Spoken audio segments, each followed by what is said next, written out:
Oh, man. Go ahead. Let it all out.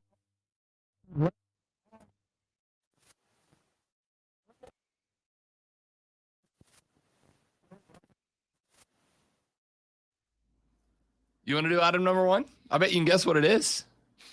It's not a redemption story. I will say that. I mean, it is for the Jaguars. No, it's not. You know what? They do still have to live with the fact that they are the Jacksonville Jaguars, but you know the way. Just hit it. Just hit it. Just hit it. I want to do it now. This is a very nutritious lunch. All the food groups are represented. You guys here? What in the wide world of sports is going on here?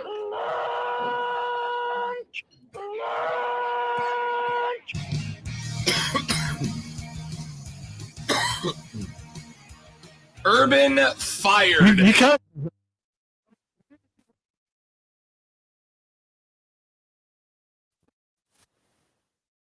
Urban fired.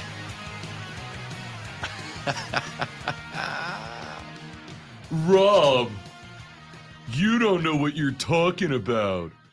Herb's a winner. He is a win. Success follow him everywhere. He's a winner. Why did you just go caveman? I don't know. I kind of just messed up, honestly. Okay. It's just a screw up. Man, Shad Khan's. How do you make a guy with that mustache look like the good guy? I know. How do you make that James Bond villain of an NFL owner look like the good guy, Herb? You know, if you pan down, the cat is there. It's yeah. And before they took that picture, he swiveled around in a giant chair, tapping his metal gauntlet on one hand with his cat in the other.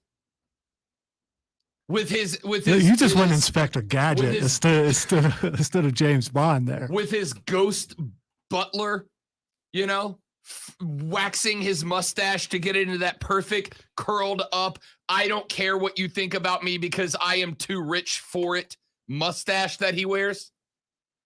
How do you make that guy the good guy in your story, Herb?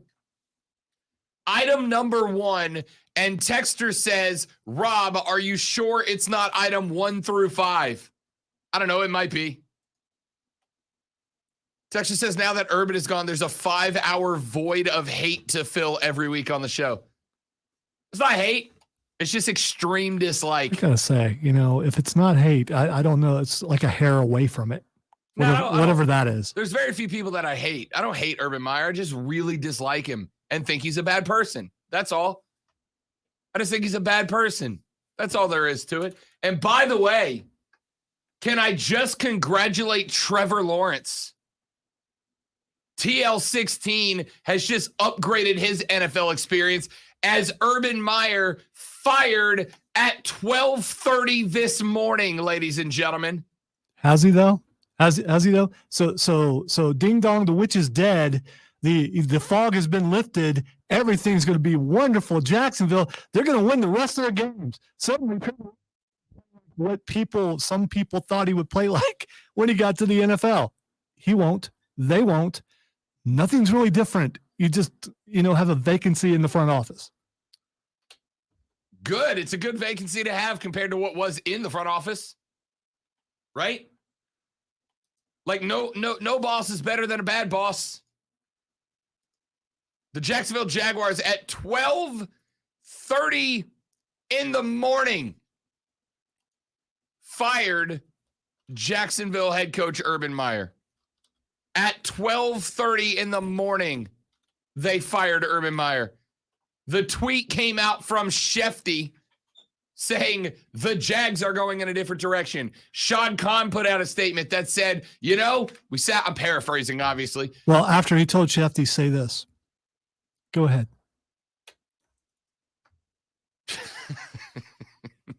Shad Khan put out a statement that said, we told Herb that he would have to work diligently to re-earn our trust and get back into our good graces. We have regrettably, after much reflection, decided that that has not happened. But here's the best part of it. And Lonzo, have fun defending this one. The Jaguars kicker, Josh Lambo, former Jaguars kicker. Sorry, he was let go. Let's see why, if this story tells us why.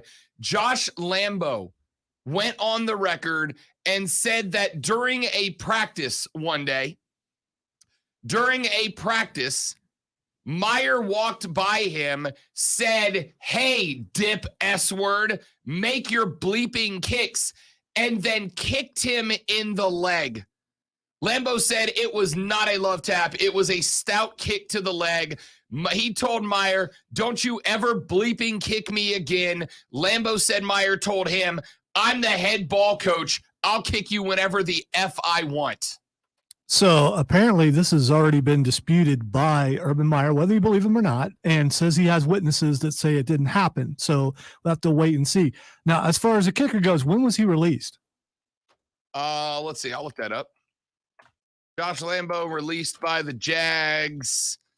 This is real-time research, ladies and gentlemen. This is the type of hard-hitting radio that you come here for. And since he types extra hard, it makes it sound like he's being diligent. Josh Lambo was cut in, it looks like it was Tuesday. What's the date on this? October 19th. Oh, so October, early October. Because from what I heard earlier, this incident happened in preseason. Does it matter? No. Head coach kicking the players? Here's the thing. Here's the thing, though. Why are we just hearing about it now? Because Josh Lambo hasn't had a reason to tell the story, I assume. You don't have a reason to tell a story.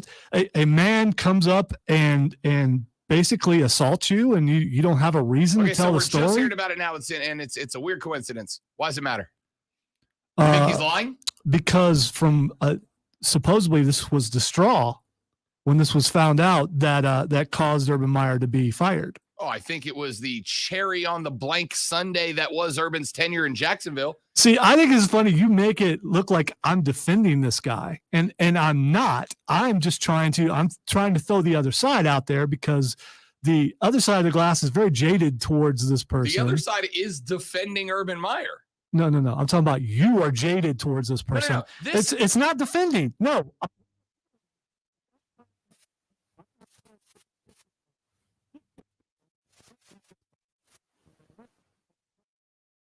I want to see all the facts. I want to hear all the facts before I just jump in there and go, yeah.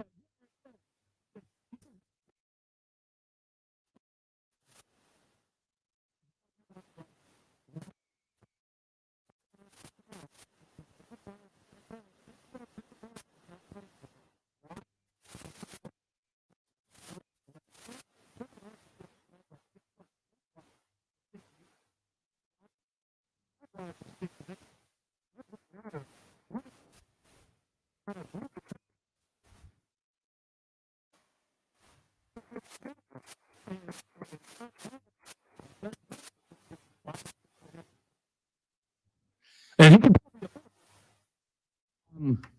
so you're telling me that it's just impossible for the Jaguars to be good. It's impossible for them to be good. Well, when they started out, they were pretty good. Yeah, they were. I mean, they went to 14-2 with an AFC title appearance in '99. But if I remember how the expansion draft worked with them and the Panthers, they were able to cherry pick some really good players from every team that was in the league, and they had a pretty good coach. And listen, then I am not arguing that the Jacksonville Jaguars are good. That is not okay. I'm just saying, and I said this from the beginning. This is going to be Trevor's out, and he could play as bad as he wants, and they're going to blame it on Urban Meyer.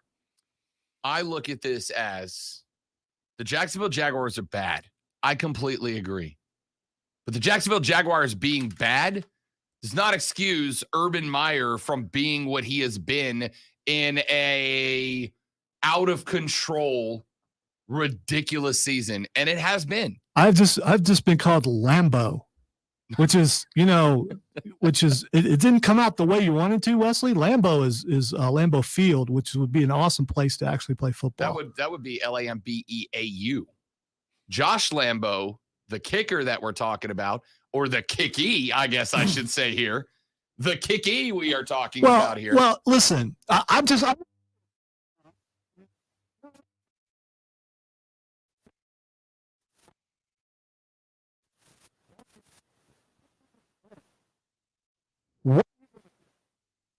not going to fight him because he'd kill me. He's actually in shape. And there's this thing in his eyes that you don't want to see. If my boss kicked me, and I'm not talking about, what's up, buddy? A little love tap on the shin. Which we don't.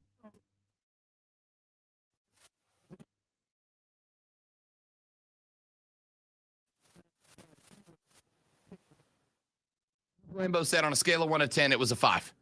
It wasn't like Herb ran up and was trying to boot a 60-yarder, but he said it wasn't like a haha funny make your kicks head coach thing. He said he put some leg into him. By the way, thanks for getting it, Adam. It just good line. Yeah, it was a great line. Absolutely is. I'm just saying, Urban Meyer, not a good person. You've already pointed this out. We've seen, correct, but a lot. It's just.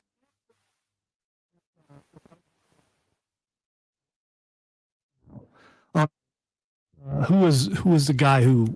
LeVar Arrington. It's kind of similar, except for if he kicked him as hard as he says he did, that's assault. Yeah, no, I agree with you.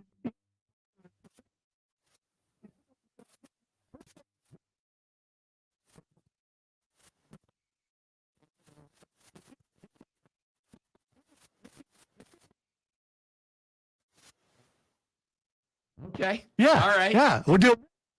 Herb to do that little head coach crouching goal line drills and then just plants one square on the backside. All right. Just a guess here because I don't know him. But if he did that to Pat McAfee, Urban Meyer punted his left knee off his body. Urban him to lose a groin in that moment. And I am not good because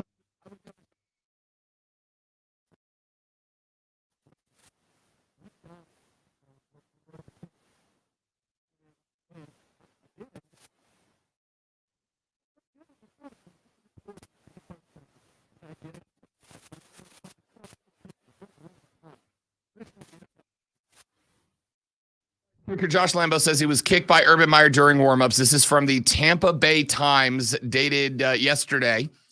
Says he was kicked by Urban Meyer during warmups. Lambo reported the incident to the team's legal counsel through his agent, but never met with the Jaguars. Said that Lambo said he was approached by head coach Urban Meyer, who wasn't calling Jaguar specialists by their names. He said Urban would call him, quote, kicker, punter, long snapper, or S-bag, dip S, or whatever the hell else. Well, according to you and other people, that's how people talk normally. Cursing is no big deal. So now someone like me, I'm sensitive to it because I don't like it. Right. But if people just talk that way, then why is it even relevant? For the reason that I, who cusses all the time, don't walk into Lonzo, who I genuinely like, and go, sup, S-bag, right? Because I respect you as a person, and I know that that's not your bag, so I got no problem not using the language out of respect to you. Now, I will absolutely walk up to my buddy Mike down at the bar and be like, what's up, dip S? And we'll have a laugh because we have that relationship. One place where I will never call a guy dip S as a joke? At work. And I have worked with some dip S's before. I don't know a couple guys here that I think you would actually absolutely say that to. Yeah, but we're out of the building we're boys. There are some people that I may think are that, right? Oh, Jason, what a dip, man. Yeah, but I would never do. That's the beauty of the show. But no, I would never walk down the hallway and walk up to Fat Boy and go, hey, hit your hard brakes, dip S. Well, you could, because you could outrun him. You know who you can't outrun? HR. Well, you can't outrun Danielle. There is that, but yeah. I think Matt Man's probably the only one that might be able to. Yeah, but see, the length of beard, that gets in the way as far as wind resistance goes. Yeah, it absolutely does. Absolutely. So you got a shot at it. This is unbelievable. This is unbelievable. Texter says, Rob, don't you dare call Zoe a dip boat. Callbacks. I love them. Look, this was here's a quote from Lambeau. It certainly wasn't as hard as he could have done it, but it certainly wasn't a love tap. Truthfully, I'd register it as a 5 out of 10, which in the workplace, I don't care if it's football or not. The boss can't strike an employee. And for a second, I couldn't believe it actually happened. Pardon my vulgarity. I said, don't you ever bleeping kick me again. And his response was, I'm the head ball coach. I'll kick you whenever the blank I want. All right. So he just in the workplace, this shouldn't happen. You know what you do? You report.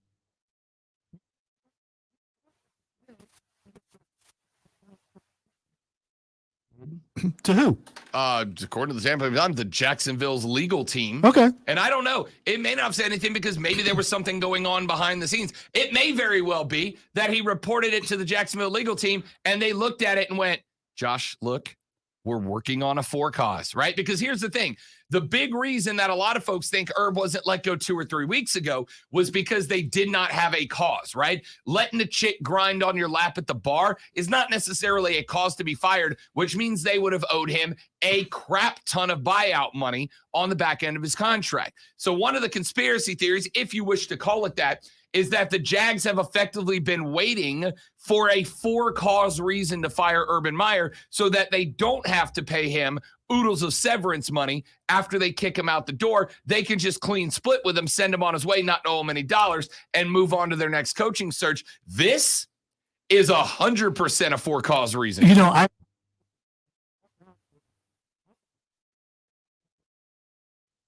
Lambeau thought.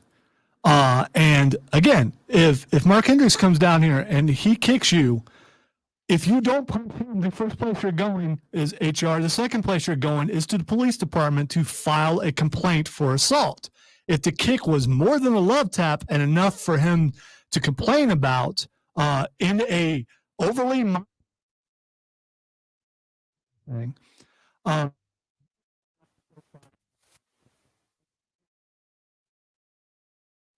that I'm just we weren't there. We didn't see the kick. And should he have kicked him? No, absolutely not. I am not defending Urban Meyer in this, whether you think I am or not. This is a bad thing to do that. And been on football teams, several different levels, and seen coaches do similar things to players. That was the old school way of doing things. You can't do it now. I'm not saying it was right in the old school, but I witnessed it then, and people just went on with their day. Here's one thing I saw a coach pick a ball up and just nail a guy in the face with it. Yeah, you also had a teacher chunk a desk at your class. Yeah, well, you understand that that's not normal, right? I didn't at the time. No, right? Yeah. That's the point. Experiences are different than other people. I will go ahead and confirm. One more thing, and I got 2 more things, and then I'm going to get out. Number one, there is a reason why Herb has this mentality. There is a reason that Herb thinks he could walk up and kick a professional football player and tell him, make your blanking kicks dip blank, and think he can get away with it. And I'm going to tell you what that is on the next in the next segment. The second thing is, and this is the most important thing. I need you guys to recognize this. I need you guys to know this. This is the single most important aspect of this entire situation that's played out today. Are you ready for it? Told you so. Back after this on the Rob Brown Show. It's ESPN Upstate.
All right, let's check out the stream comments here. Can you guess what today is? Happy Spotty. So it turns out my my Christmas friends gift exchange for this evening has been postponed.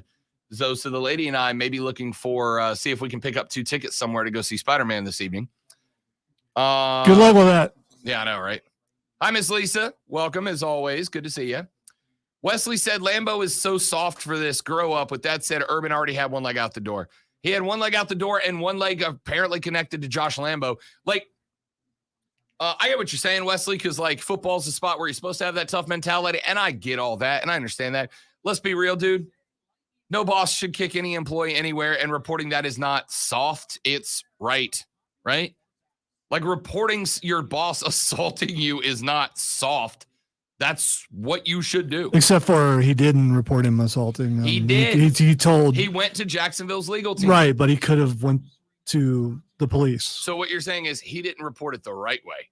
He didn't report it directly to the legal team. He should have reported it multiple times. Because like I said,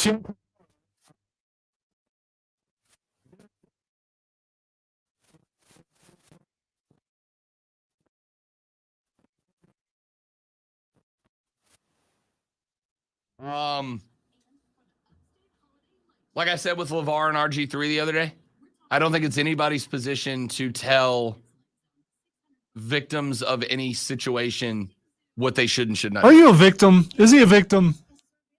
I mean, in the loosest definition. Yeah. I mean, if Hendricks just walked in here and kicked you square in the ass hard, you'd be a victim of a kick, even if you. Well, metaphorically, sometimes I need it. So, I mean, there's that. I mean, literally. Well, let's face it. If he came in here, he's kicking you. He's not kicking me. So, I mean, because you're the first one through the door. Yeah, I saw that. Keegan, I will text that to you later. I'll give you the story.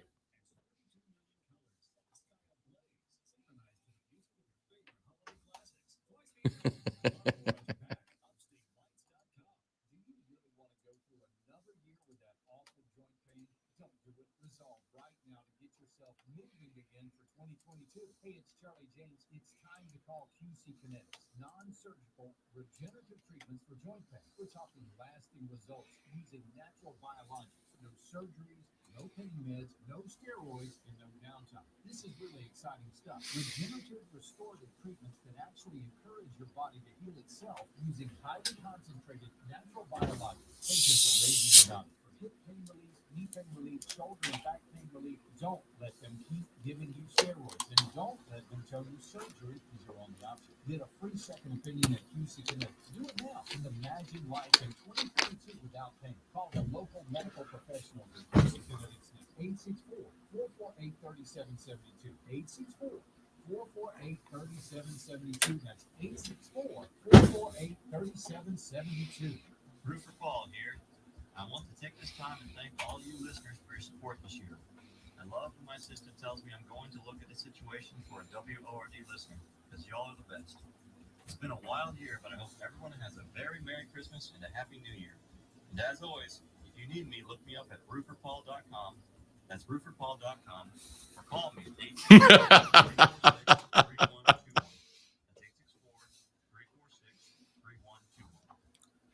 I would have shimmied better, but my hamstring hurts. So. Oh, this is a winner as well.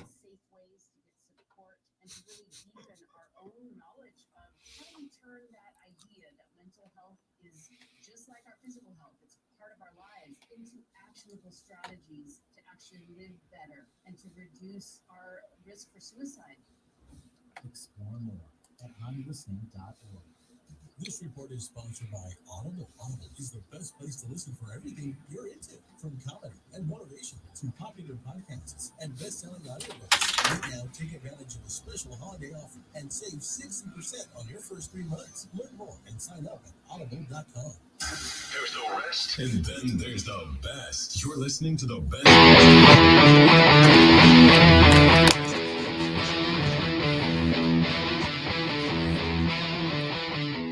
Like, I know it was a typo, but the text that just came in said, if I were Lambo, I would have put me $1 million foot right up his backside, but he said me, and now I just have the voice of the leprechaun of Lyman saying, I would have put me $1 million foot up his arse. I love that text now. And see, I heard Conor McGregor. I know you would never hear that, but that's who I hear saying. That's fair too. You know, he's a leprechaun in a roundabout way. Another texter says, "Oh, this is a good point. It was because at the time it's happened. Remember, Josh Lambo, and this is a great point from you, texter. He said it was preseason and he was trying to keep his job. His boss had the upper hand. That's a good point. It's a good point.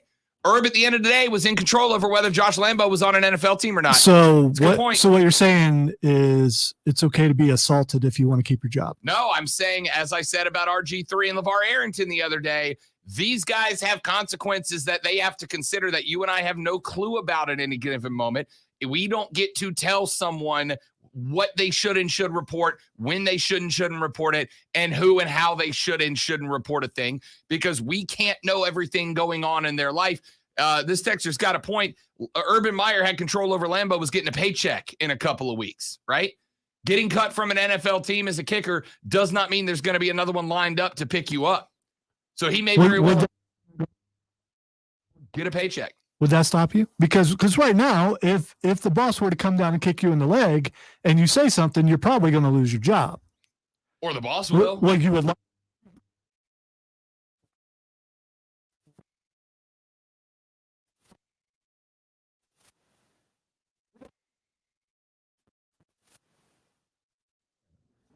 If in our line of business, an employee was to tell HR, your whatever position above me just assaulted me, just kicked me in the shin, they are gone because I can bring down fire on them via a lawsuit for allowing that to happen and not getting rid of the guy. The NFL is, you know this, the NFL is a lot different than Joe Blow's office complex down the road in Jacksonville. It is, but who has more cameras in the NFL? I mean, guarantee you there's video of this. Yeah, somewhere. yeah.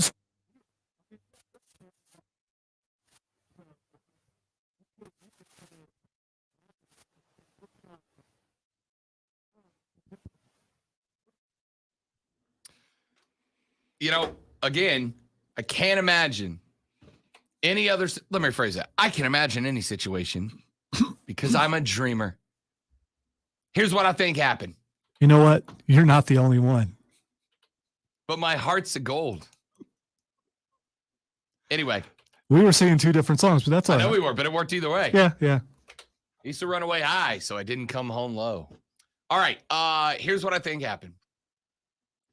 I think the beginning of the year when, remember this all started, this whole thing started with Urban Meyer all the way back at the very beginning of his tenure. Jacksonville's head coach already had a history, right? 5 years in Florida, had 31 players arrested during his time there. Won a couple national championships, sure. But effectively had to resign in disgrace because of the off-the-field stuff. Health issues, health issues. Then he goes to Ohio State. Won a national championship in 2014 at Ohio State. Lonzo, as a Buckeye, and I want you to be genuinely honest with me on this one. Off the field, how was Urban Meyer's time in Columbus? First of all, I am, and anyone should be offended when someone says, I want you to be completely honest, because that means, sometimes you're not, not all the way honest. Sometimes there's a little bit of gray area in there, and that hurts. It cuts deeply, but not the first time I've been cut deeply on these airwaves. I have no idea what Urban Meyer did off the field because I haven't lived there in 25 years. So, I did enjoy the victories. I did. That doesn't excuse bad behavior, but he did have some problems. He did get suspended. He had some dealings. I don't think that the average Buckeye fan would be an apologist for him just because he got victories. It did not go well. Let's call it what it was. It did not go well. It went great on the field. Often not so much. And it all ended, of course, when it was revealed that one of his assistant coaches had been rung up on charges of domestic battery, and he knew about it and tried to help the guy keep it covered up. Not a great look. Not a great look. I don't care how many titles you got. Then he gets hired in January. Back on the 14th, he is hired as the Jaguars' 7th head coach. About half a month later, he hires Chris Doyle as director of sports performance. Not a big deal, right? Doyle was a longtime head strength coach at Iowa, but reached the separation agreement in June of 2020 after it was shown that he had made racist statements, bullied, and belittled African-American players on that Iowa team. So he got cut. Then he gets hired. Again, not a great look. Fritz Pollard Alliance blasts Jaguars and Meyer for hiring Doyle. Doyle later resigns, with Meyer and GM Trent Baalke saying they did not consider the implications of hiring. You what now? You what now? You didn't consider the implications of hiring a dude that's a known racist? Probably not a great look there, Herb. Well, not in his defense, but the NFL has been known to look the other way in a lot of things. I don't disagree. But you hired a guy who got fired from his job for being openly racist. There's a lot of things the NFL has overlooked. I agree. But come on now. Then, after they selected Trevor Lawrence first overall and Travis Etienne to come down to Jacksonville, Meyer admitted in a post-draft news conference that he wanted to take former Florida wide receiver Kadarius Toney with that pick. And frankly, that might have been justified. Kadarius is doing good things for the Giants right now. Then on May 20th, they sign, of course, Tim Tebow, almost 30 years old, to play a position he's never played before. And guys like Rob went, this is a circus. You are bringing this guy in effectively to try out a position he's never played at the highest level of this job. How'd that go? Not great. Timmy couldn't line up in the right place. He was getting bodied on blocks. He wasn't running good routes. Shocking, I know. It was a pub stunt.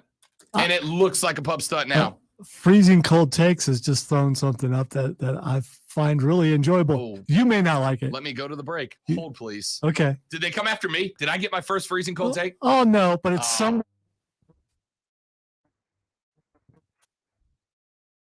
I'll come back to that here, and I'll come back to that here in just a minute. The point of this is, and I need to go through the whole timeline, right? I didn't go timeline, but you've got the bar scene. You've got the team that has led the leagues in illegal formation penalties because the guys don't know how to line up. It's just been a disaster. By the way, I made a bet with another local host in the area that Herb wouldn't make it through his first season. The bet was for one frosty beverage. Oh, it's going to taste delicious. Delicioso. Back after this on the Rob Brown Show, ESPN Upstate.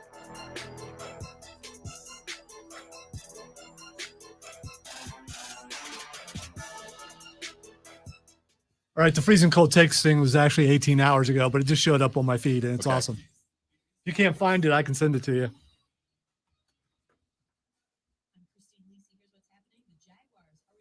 18 hours ago?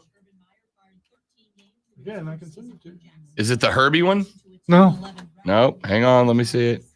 Colin? Yeah. Yeah. They got Cowherd and Herbie in both. Herbie saying Urban would be successful in any coaching role. What do you know? What do you? It's almost like I know what I'm talking about sometimes, Lonzo. Too much pleasure in this. Way too much pleasure in this. Because of the amount of people who called me an idiot when I made this. That's why.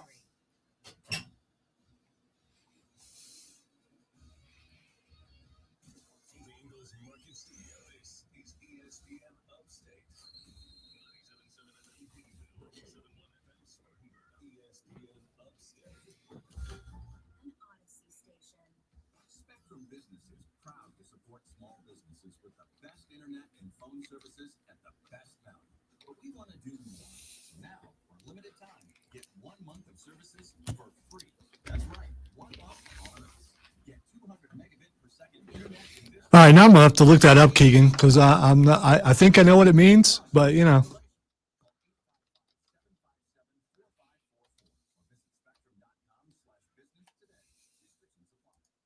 me tell you about Home Team Barbecue. Just outside downtown Greenville at the new Holland Park. They got something for everyone. Bring your team to enjoy creative daily specials, irresistible sides, and Home Team's famous smoked wings and pulled pork. It's the ultimate indoor. Okay, so I was close to knowing what it meant. I was in the roundabout area. So cool.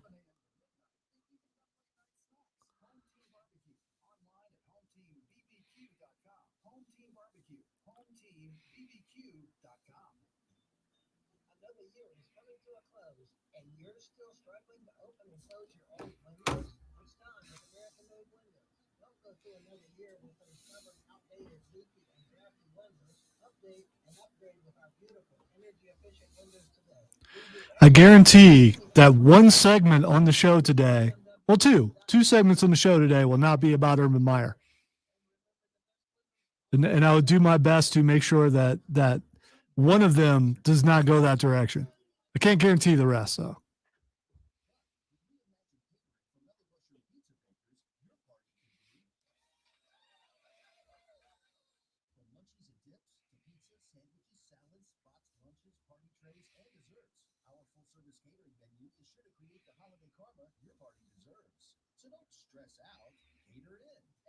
Can you be so gleeful that it appears to be evil? If you're gleeful in someone's misery, yes. Are you speaking of anyone in particular right now? The face says it all. If you've got the skills to capture that and keep that face right there, it would be useful in many situations. See the last comment from Keegan? Oh yeah. I had to look it up because I wasn't quite sure it meant what I thought it did. Yeah. Gleeful. Yes. Very good, Oh, Keegan. bravo, Keegan. Yes. Well done. Bravo. How did I get to that? You're still sitting back and thinking, haha, Urban. That's why. That's why.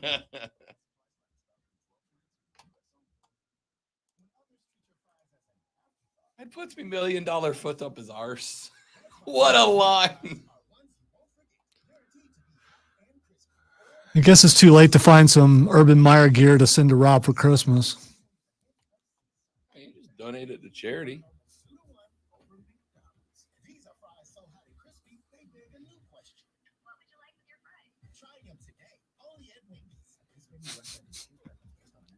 I don't think it's you're thinking hungry hippos, not angry hippos. Keegan, if you see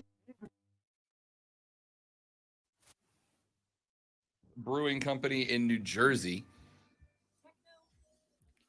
Yeah, because everyone's been there. I had a listener give this to me a few years back because I was doing when I was right before I left Florida at one of my old stations. I was doing my first, well, I guess really on my podcast between radio stints. I was doing a podcast and it was Rob After Dark, and I would always do it late at night. I would podcast late at night, and I would always do my beer of the night, like whatever beer I was drinking that night. It was always a craft beer. And I had a listener from New Jersey ship me down a 6-pack of River Horse beer. What? Oh, we're not on the air, so I don't have to push it. We're what? Boat. Never mind. You'll have to think about it. Just got it. Join the Facebook stream, facebook.com/ESPN Upstate, twitter.com/The Rob Brown Show, twitter.com/Lonzo and Warder, twitter.com/The Rob Brown Show. We post the stream to all those places. And if you're working on a smartphone or smart TV, you can also go to The Rob Brown Show on YouTube. It streams live to YouTube as well. So you can throw it up on your TV, on your PC, and you can actually watch the show like a TV show because we are just here to make your life better, ladies and gentlemen. We're just here to make your life better.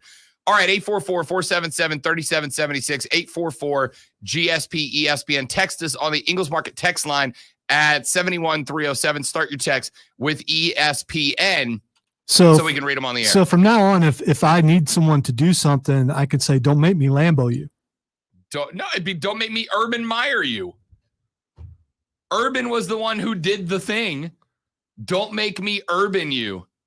That doesn't sound right, though. It sounds like that if you looked that up in the dictionary, it would be something inappropriate. Yeah, like a kick to the rear end from an employer. No. That was a leg. There's a difference. Texter said, "What planet are you from? What planet are you from? Where the boss is entitled to kick an employee and get away with it? Are you kidding me?" ? That's not ideal. Not ideal. All right. I'm not going to spend all day on this. I will revisit it from time to time. Lonzo asked me.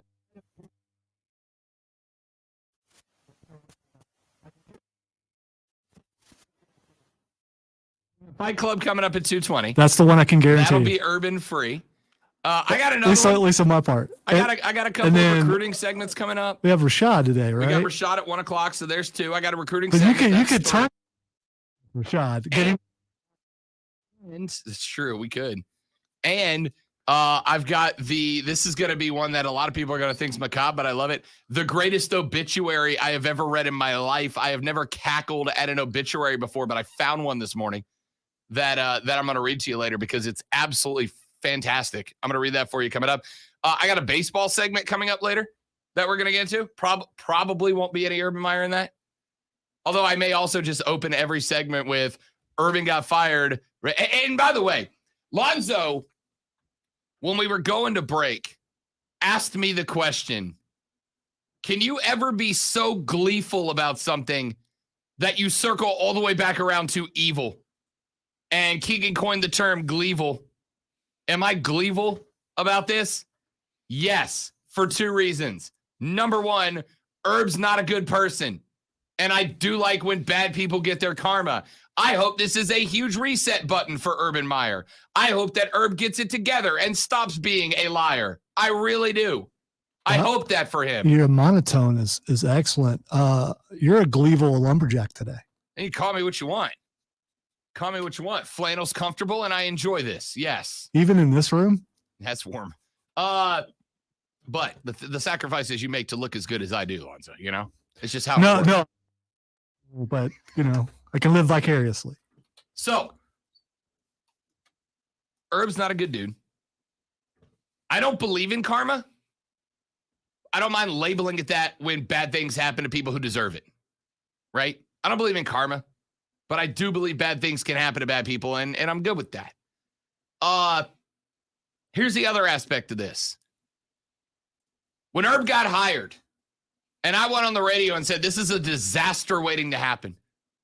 The Jacksonville Jaguars have just lit the fuse on a keg of dynamite in their own basement. And it is only a matter of time before it explodes. And I got bashed on the air by my coworkers, by my colleagues, by people on the interwebs. I got bashed. Rob, Herb's a winner. I did the same thing with Tim Tebow. Let's go back to that. Tebow gets signed by Herb, and I went, he's not making the team, guys. It's a publicity stunt. And everybody went, he's a winner. Everywhere he goes, all he does is win, win, win, no matter what. He's a winner, son. I really think you shouldn't compare the two. But No. I mean, I'm not comparing the two. Herb lost his job because he's a dolt. Tim didn't get a job because he's not good at it. There's a difference. I got no ill will towards Tim Tebow. I respect the dude for trying, right? None towards T. I respect Timmy Terrific for trying.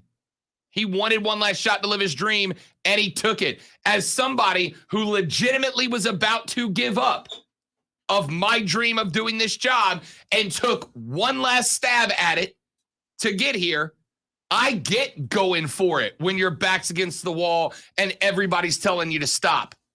I wouldn't be here right now if I didn't do exactly that. I respect Tim Tebow as a person, as a player.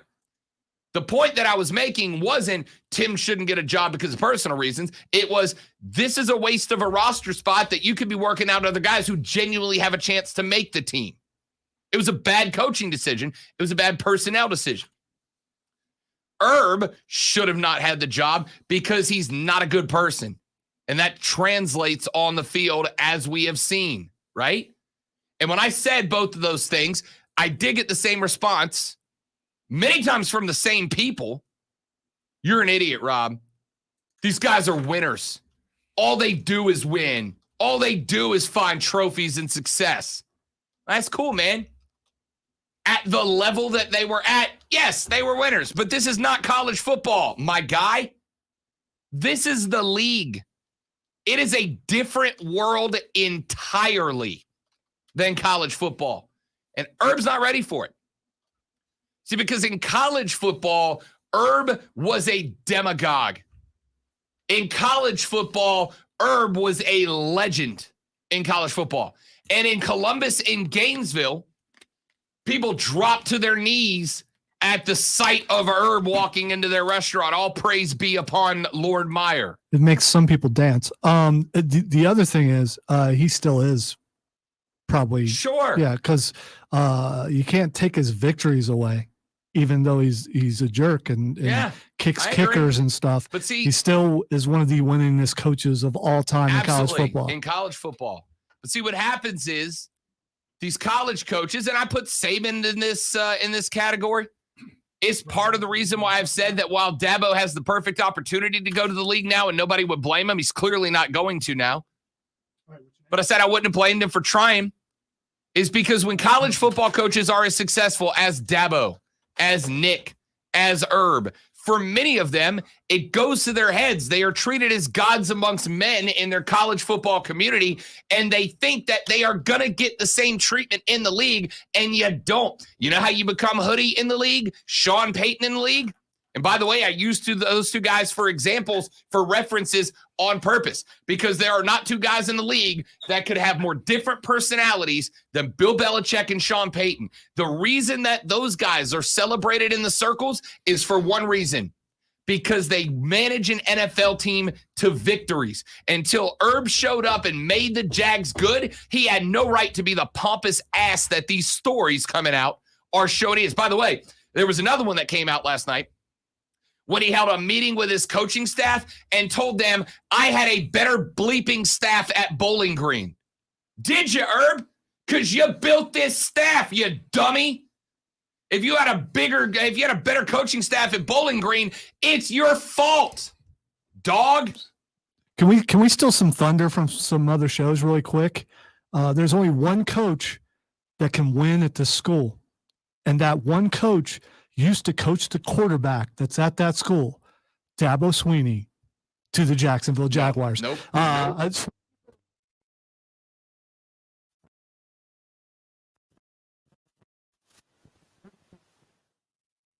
Nope, you didn't.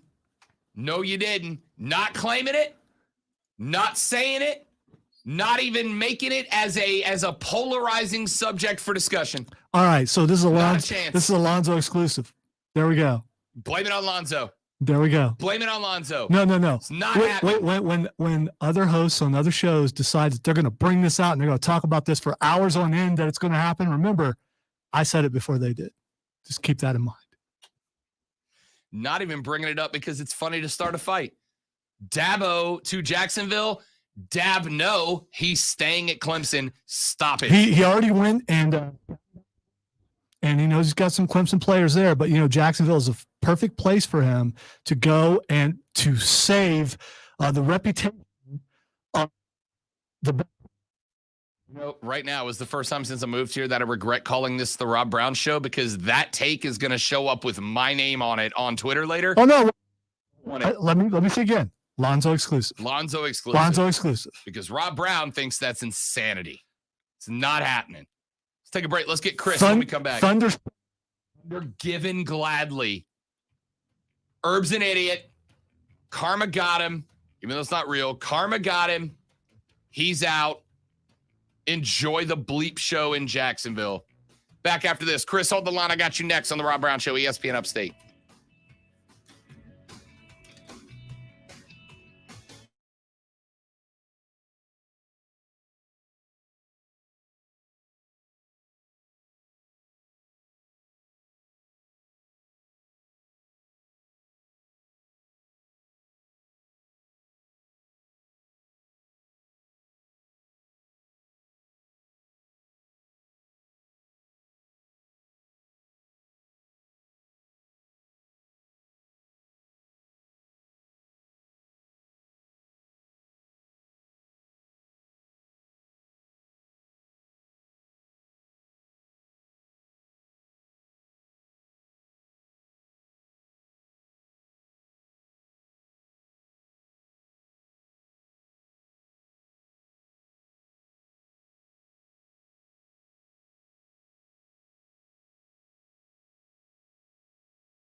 I'm back on the stream. Okay.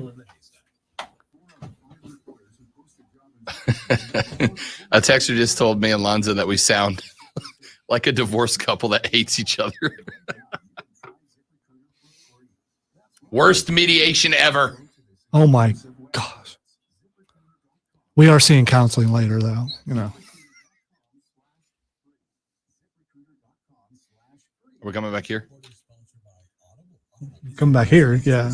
For about 40 seconds. Well, we'll have a minute. Can I give Chris 30 seconds? Put him on a shot clock? Absolutely.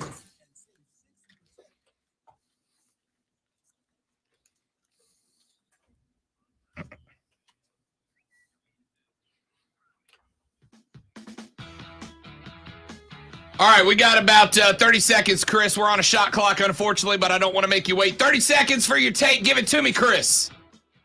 Urban Meyer sucks, but is getting off easy here is Shad Khan. The biggest competitive advantage or disadvantage in all of professional sports is ownership, and he clearly has shown an inability to be able to evaluate talent either from a GM perspective or from a head coach perspective. While this day is all about trashing Urban Meyer and who he is as a person, there's no doubt about that. I don't think Shad Khan should get off easy as the billionaire owner of this franchise who clearly is making missteps along the way. Hashtag nailed it, my guy. Chris with the 3-point walk-off. Well done. Rashad Beard of the Panther Nation podcast coming up now.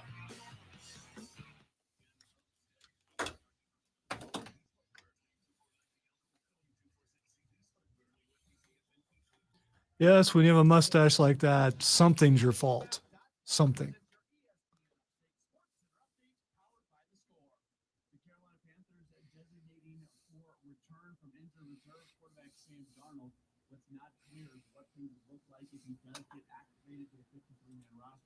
Prior to the season coming to an end, quarterback Cam Newton does remain the starter, although PJ Walker, he is continuing to play in games as well. The team also designated for return quarterback Stanley Thomas Oliver. The Panthers getting ready for a matchup against the Buffalo Bills coming up this week. Also, the Atlanta Falcons, they are actually coming up on Sunday as they travel to San Francisco for a game that has major playoff implications. Download the Score app today, lightning fast sports alerts so you never miss a thing. It's why the Score app is one of North America's most popular sports apps. With your ESPN Upstate Sports Center update, I'm Matt Pauley.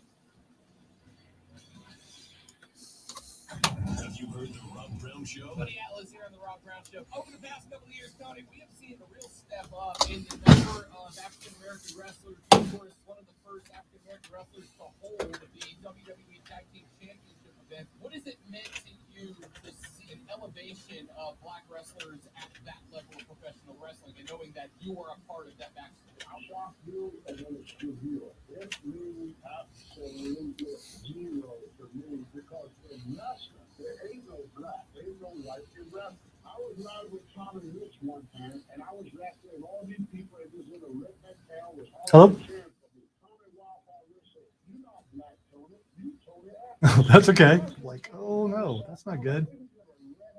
All right, sounds like we're good now. We're having a contest. Can you keep Rob Brown from talking about Urban Meyer? I don't know if you can, even when talking about the Panthers, but you know. Yeah, it is because he's rather happy about that. So just talk about the quarterback controversy. Talk about Sam Darnold coming back. And yeah, there we go. All right, hold on. Wasn't trying to tell you what to talk about, Rashad. I'm just joking, man. Just joking.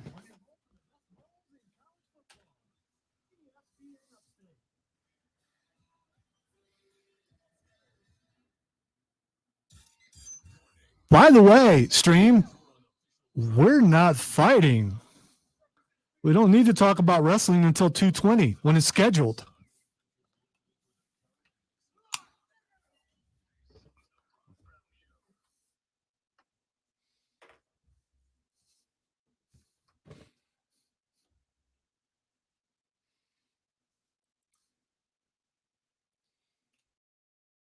All right, let's get it, ladies and gentlemen. Hour number 2 of the Rob Brown Show goes now. This is ESPN Upstate. I am Rob, the great one, Lonzo at the helm, and joining us now on the phone line to talk a little Panther football with us. And my goodness gracious, has it gotten very interesting for Carolina in the past couple of weeks, is my home dog, Rashad Beard, host of the Panther Nation podcast, which you can find on Twitter at Panther Nation PC. Check them out on YouTube as well. They go live all the time when there is breaking news out of Carolina, as there has been plenty of for the past few weeks.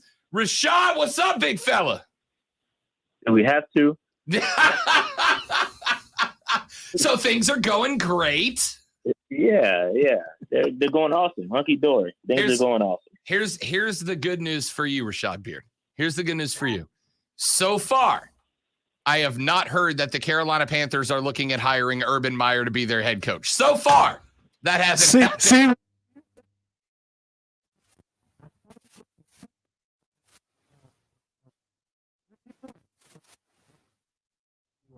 Rashad Beard of the Panther Nation podcast here on the Rob Brown Show and ESPN Upstate. Let's jump into it. And obviously, the big question right now, Rashad, is going to be Sam Darnold designated for return from the IR. Designation, I believe, gives you, 15 days to officially activate him back from the IR or to leave him permanently on the injured reserve for the remainder of the year. We have had a bunch of people asking the question, Rashad, if Darnold comes back, does he get a crack at the starter? Does he replace PJ Walker as the second guy? Do they carry all three quarterbacks and play situational quarterbacks? How's this going to look, big dog? Man, honestly, I have no idea. It's a complete mess at the quarterback position. I will say this from a team building standpoint, it makes sense to get Sam Darnold back out there to see what you have in him, because you owe him $18 million regardless next season. It's guaranteed. You have to pay him, fifth-year option picked up. So I can understand the reason why he would see the field again. Now, do I want to see that? No, but I understand it from Matt Rule's perspective, especially if he's going to be the guy next year coming back. You got to find out what's left. I mean, at this situation, it's messed up. Again, the whole two quarterback system is not something I agree with. When you have multiple quarterbacks, that means you don't have one. And so that's where we are. And it's a messed up situation we're in. And it's going to carry on until next season, obviously, because Sam Darnold has that $18 million money tied to his name. We are talking to Rashad Beard, host of the Panther Nation podcast. And, I'd like to ask a bunch of follow-up questions about that, right? Like Sam Darnold, I've always believed the people who say that, you can't lose your job due to injury. If you get injured and lose a starting spot, you get a chance to run it back. But, we never knew what Sam Darnold was going to show up. Sam Darnold from weeks 1 through 3 or Sam Darnold's from weeks 4 through 6.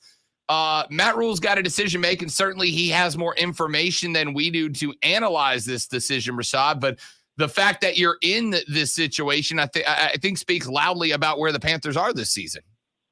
Yeah, it's unfortunate. And I think this is a situation where if you read between the lines and you read the trends, this is what I'm all about, trends and analysis, right? You have to understand what this team has done over the past 2 years. And we're a team that really wants a veteran quarterback. I mean, you even hear about the news with Gardner Minshew, right? We were in talks to get him before we got Cam. So this team, this coaching staff wants a veteran quarterback. They have no interest, in my opinion, have no facts behind it, but just trends and analysis, right? They have no interest in bringing in a young quarterback or a rookie quarterback to be a part of this team. So everybody's talking about Kenny Pickett, and I just don't see it happening. I think they're going to ride with a veteran quarterback, whether it's Cam Newton, whether it's Sam Darnold, whether it's PJ Walker. I believe one of those three guys will be the answer moving forward. Right, wrong, or indifferent. This is what this team wants. This is what this team has showed us time and time again, and it's messed up. It's a messed up situation, but it all goes back to Matt Rule. Talking to Rashad Beard, host of the Panther Nation podcast. Find them on YouTube. Make sure you're subscribed as they go live all the time. We talked just a minute ago. We had a caller in our last segment, Rashad, that said, we're all going to have our fun dunking on Urban Meyer today, and Lord of mercy, have I been doing just that. But he said, at the end of the day, you've got to dunk on Shad Khan too, because he has consistently brought in the wrong guys, made mislapses with his judgment in personnel, etc. You guys put up a tweet a minute ago saying there is a video coming up later today. If Matt Rule ends up not being the guy, whether it's at the end of this year or next year, if you send him packing, should Scott Fitterer follow him out the exit door? And I got to tell you, based on CMC's contract, which is, and who could have foresaw the injury besides, I think everybody, based on missing on Matt Rule, based on missing on Bridgewater. I'm not saying he missed on Cam, but Cam certainly has not been the guy we hoped, at least I hoped as a Cam fan, he was going to be when he showed up. Is it time for there to be a change in GM with the Panthers as well? No chance. And I'm about to throw a video up soon after. I'm editing it right now as we speak, and there's no chance. A couple things. I think Marty Herney was the one that gave Christian McCaffrey his extension. So I don't think that was tied to Scott Fitterer. Scott Fitterer was also put in a situation where he didn't hire this coach, right? He was brought in after the fact. GM Marty Herney and David Tepper collaborated to bring in Matt Rule. That is and this is where it all goes back to David Tepper, right? Ownership.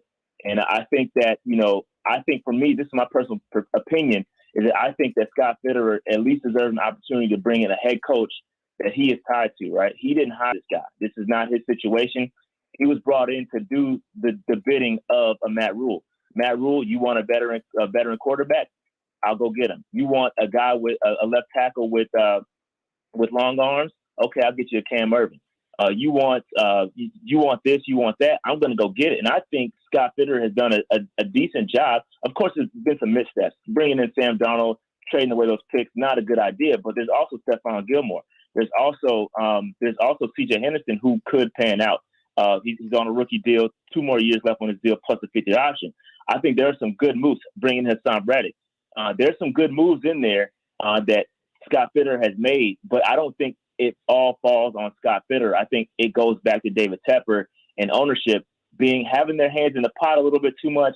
Sometimes you got to let the guys that you hire do the right things. And I think Scott Fitterer deserves at least an opportunity to bring in a coach that he hired and to go down the ship with. That's just my opinion. We are talking to Rashad Beard. He is the host of the Panther Nation podcast here on the Rob Brown Show and ESPN Upstate. And, like I said, Rashad, it's not a good thing. And I've said this throughout my career. The point that you're in trouble is when conversations like the one we're having shift away from here's what happened on the field last weekend, X's and O's, and shift into what is going on with the front office, what is going on with the decision-making, what is going on with the folks who are supposed to make this team run right. That means that that's not happening right now. Just overall, for lack of a better word, what's the health of this franchise? Is there any optimism that the Panthers can pull something together and be successful next year, or are we about to kick the blue and silver can down the road a little further? Yeah, you know what? I'm like, when I look at this, I always try to find a silver lining. I'm like Dr. Strange. Right? I try to find that one way. There's a way, and I don't see any. I feel like in the short term, there is not a way for this team because you have to make decisions in whether you're going to keep Matt Rule, whether you're going to fire him. Even if you fire him, you're going to have a head coach, a new head coach, and it's going to take some time to get their system in, get their guys in. So either way, in the short term, you're talking about at least a couple more years before this franchise is viable, and that's if we make the right decisions. That's right, cutting the cord. Even going back to Urban Meyer, right? They gave him a 6-year deal worth $9 million per year, but I do credit them for cutting the cord. Right? It was a bad move. Let's move on. Don't just hang around for the sake of hanging around for the sake of saying, "Hey, I hired this guy, and this is my pride." Right? My pride is on the line. Sometimes you got to make the tough decisions, and when it's time to walk away, it's time to walk away. And I feel like, from my opinion, what I've seen thus far, and I'm not a type of guy that begs for people to lose their jobs. I don't want anybody to lose their jobs. I think it's people got family to feed, so I'm not that guy. But in order for this franchise to succeed, I don't see a way. And with Matt Rule, everybody's preaching year three, but this ain't college. This is not college. This is not where you get to handpick your guys and recruit them and build them up and rah-rah them to death. This ain't it. You got NFL guys that are professionals. They see through it. Half the guys on this roster came from Temple or Baylor, right? They're his guys. And we can't get it done. You know what I'm saying? So I feel like this is a situation. We've got to get a better guy here, someone that knows X's and O's, someone that can take the reins and build an actual viable franchise. Right now, I just don't see it moving forward, Matt Rule. And I could be wrong on that. I hope I'm wrong, but I don't see it right now. Then that was going to be the next question, Rashad, was, if Matt Rule isn't the guy, I've said for a number of years, I mean, I think you get to a point where if you say, oh, one more year, it's more unrealistic optimism than anything else, right? But there is a certain element of pride. I've called this the Al Davis scenario in years past, where you have an owner, for instance, and Al Davis used to do this. Jerry Jones, I think, is part of the reason the Cowboys have been kind of, on the verge of being good, but never able to jump to the next level. Guys like Herb, guys like Al Davis, et cetera, or Al and Jerry Jones, et cetera, they make a decision and they don't get to the point where they go, I need to understand that this is the wrong decision. They don't want to admit that they were wrong, because admitting that they were wrong shows they're fallible. And guys who make millions of dollars don't acknowledge that they are fallible in any way, shape, or form. It almost feels to me, and I don't want to bring this all the way up to the owner, but I kind of have to. It almost kind of feels like from Tepper down, just a bunch of guys who don't want to go, hey, what we're doing isn't working, and I need to accept the blame for that. Yeah, no, that's exactly right. I think you hit the nail right spot on, bro. I think that, you got these billionaire owners, and dude, like, just because you have money doesn't mean your team's going to be instantly successful, right? They've got pride on the line. You've built wealth on making the right decisions and being aggressive and doing the things that aren't of the norm. And I feel like, David Tepper feels like, hey, this was one of those things, me going out and get this college guy that's a team builder. I'm going to go out and get him and prove everybody wrong. And could that be, something that's terrible for this franchise? Right now, that's proven so. But again, I really think that Matt Rule gets another year just because of this whole third year thing. Everybody that talks about it, and even with David Tepper hired Matt Rule, that year 3 was it. The year 3 was that's the year you go from, a losing season to a winning season.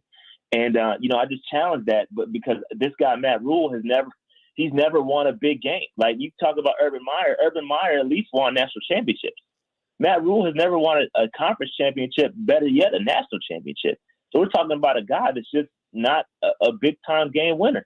So I'm just, I don't think it's the right decision to keep him around. I think you got to, kind of let it go and try to get somebody else in here with some experience, somebody that knows what they're doing. But this ain't it. This is not the way. It's trending in the wrong direction, and we're just getting worse. The teams that we've beaten are not good teams. I tried to get up here early in the season and say, yeah, I try to justify those wins, right? Oh, the Saints, they're hey, those coaches don't matter, right?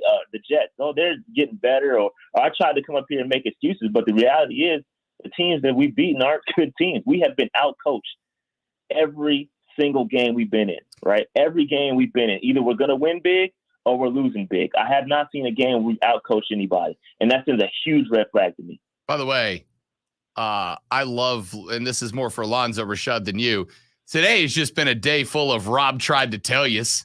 Just a fistful of Rob tried to tell yous today on the show.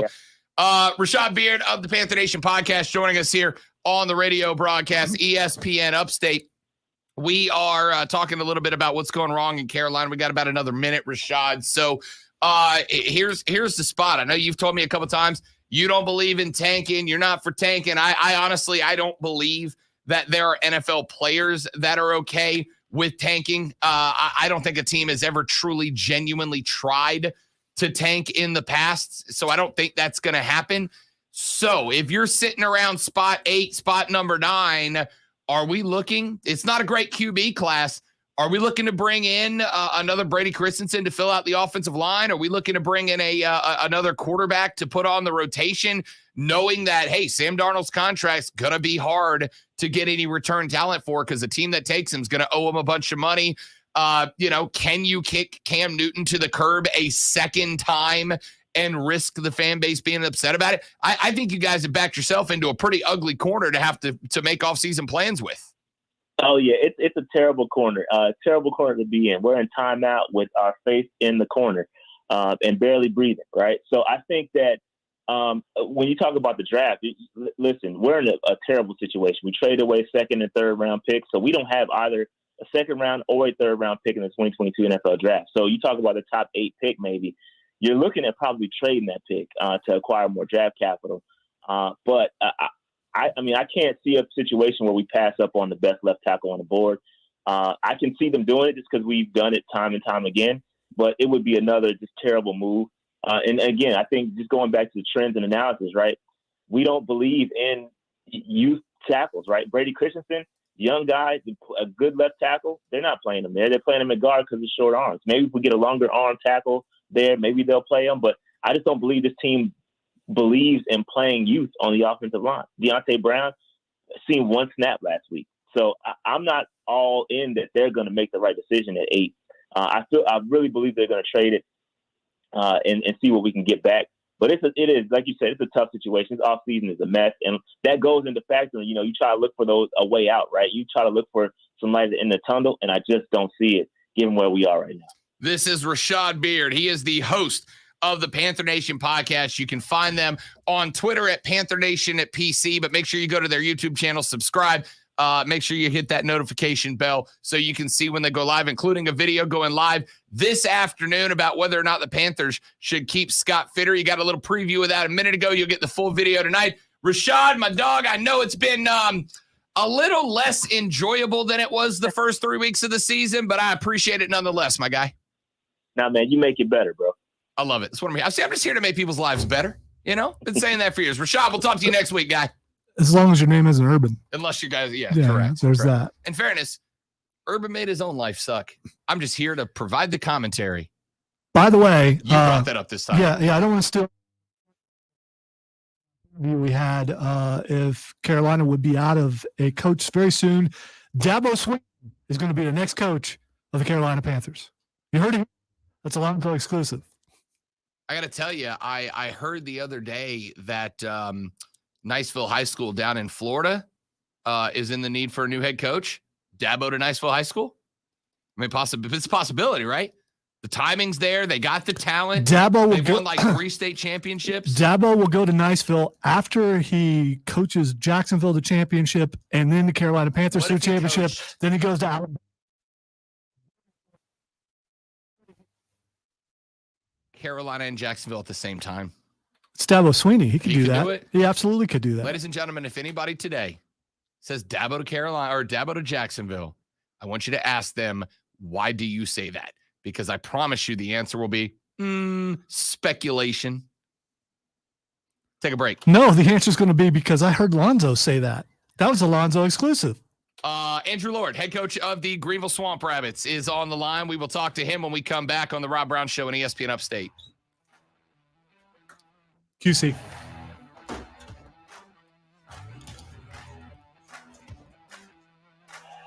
Rob Brown Show. Tell you about my friends at QC Kinetics. QC Kinetics wants you to be able to live your life without fear of joint pain and obviously without the joint pain itself. But here's the thing. Once you hit a certain age, your knee starts hurting and giving out on you, the ankle, the spine, the lower back. You get told by certain folks you got to have surgery, right? You got to get sliced dice put under and get those steroids and PT and all that. I'm here to tell you, call my friends at QC Kinetics before you do. Call my friends at QC Kinetics at 864-448-3772. Mention the Rob Brown Show. Get that first consultation for free. QC Kinetics harnesses your body's natural healing abilities, restores them so you can get that joint pain gone. And more importantly, you can go back to living your life pain-free. You can go back to doing what you want to do when you want to do it without having to worry about those aching joints. And you don't have to put under. You don't have to get cut. It's just that simple. Go to their website, qckinetics.com, qckinetics.com. Read all about the science and how it works there. It's our friends at QC Kinetics.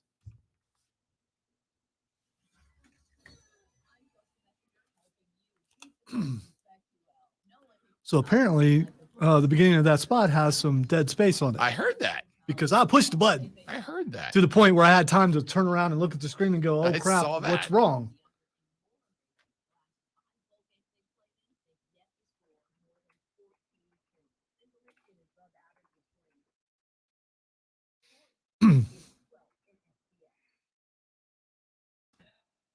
Adam, we cannot do that. We absolutely cannot do that.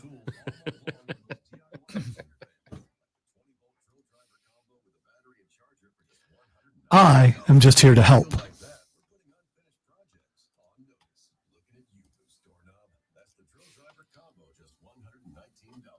So, Rob, do we have any other guests today?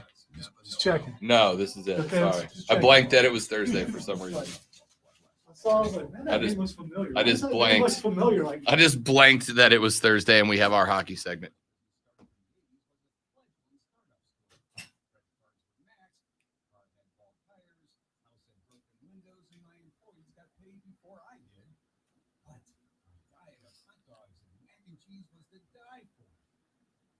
I'm Mike Capel, founder and CEO of Feyered Software. My business startup was messy. Actually, I was broke. My wife and I lived on fumes for 4 years.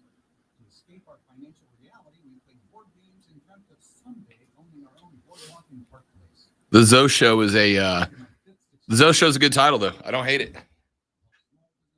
You got the Zoe Show coming up for Fight Club at 220.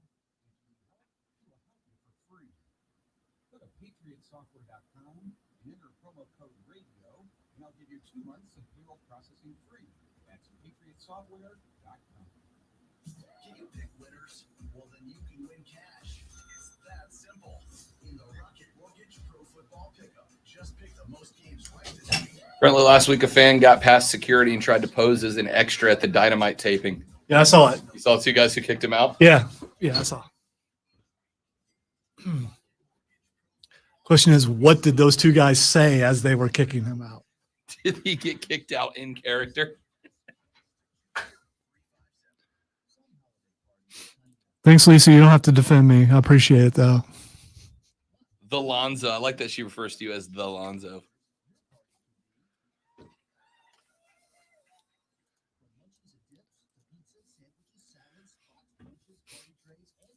You know, I had a thought today. There's something that I've never experienced that other people have. And when I was thinking about how many Tims we have around here and how many, Robs or Roberts we've had around here, I still have, other than relatives, I've never met another Lonzo before. I have not. Yeah. So, I mean, because I think I believe it's odd if your name is Rob and you have to say, hey, Rob, to somebody else. I've never got to experience that. I know lots of Robs. Maybe someday I'll Lonzo Ball and I'll say, hey, Lonzo. And it'd be weird.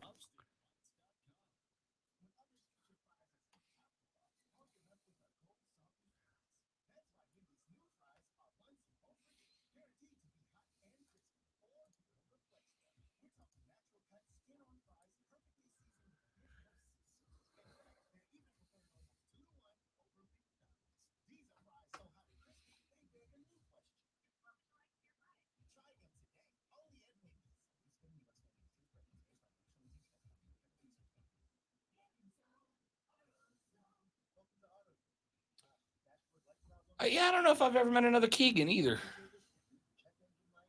I don't think I have. No, there's Keegan Michael Key? Is it spelled the same way? Okay, fair enough. Yep, that's one. But never met him. So yeah. Yes, Steven, you're right. I have met an Alonzo, but I've never met Lonzo before. I recall the Alonzo I met was an Elvis impersonator. And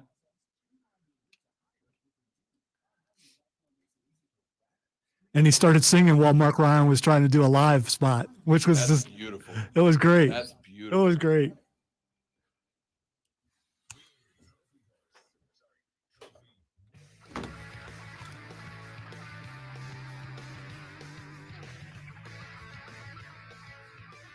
Let's get back at it with a little local sports talk. We turn now from the field to the rink as your upstate hockey team, the Greenville Swamp Rabbits. It's time to talk a little hockey with the head coach. We get him back. Did you look at that? What other show is getting to talk to the man in charge, head coach of your Swamp Rabbits, Andrew Lord, joining us here on the show. Lordo, what's happening, big fella? How are you, buddy? I'm good, pal. Good to be on. Thanks for having me as always here. Yeah, man. Happy to do it. Happy to do it. Love talking a little hockey with Lordo here on the Rob Brown Show and ESPN Upstate. And, Coach, let's start with a little bit about what's going on. And we'll talk results here in a minute. You guys have had some really interesting games with the Stingrays. There's been some back and forth with the Gladiators of Atlanta as well, the two teams you faced the most so far this season. You did work Orlando in for the first time, a little road trip down through Florida. Talk to me from your perspective. When you had as many front-end games against two teams in South Carolina and Atlanta, and you got really familiar with those teams over a good chunk of the first part of the season, and then you start getting introduced to these other squads, how do you as a head coach approach, okay, we got a lot of familiarity with these two teams, but now we're going to work Jacksonville, now we're going to work Orlando in. How do you kind of approach that from your spot on the back of the bench?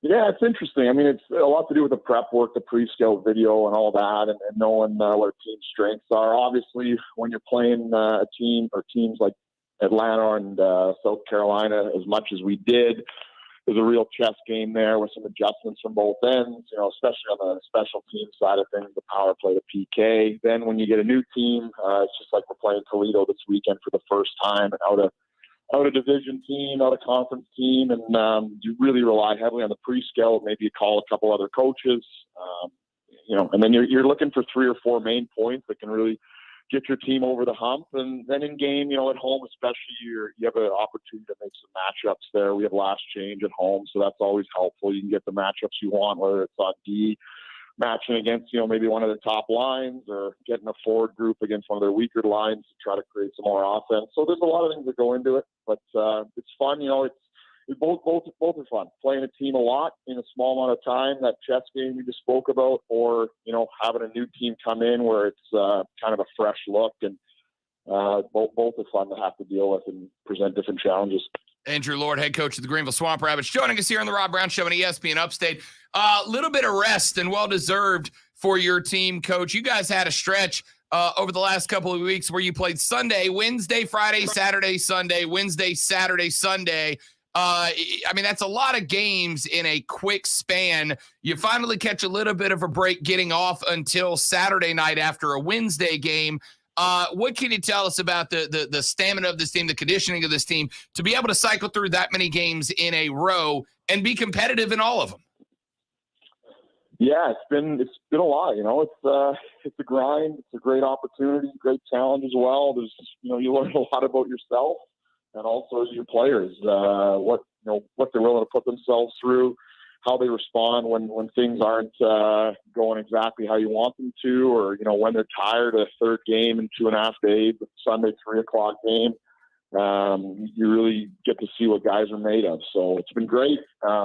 This early in the season, after go through a couple week stretch of that, we were really rocking and rolling there. I think we had points in 8 of 10 games, and we've had a little bit of a rough stretch through the last 4. Lost some guys to call up, some injury issues and whatnot. But again, it's a great opportunity for some of our guys that don't play as much, and we need to step up for two big games here this weekend.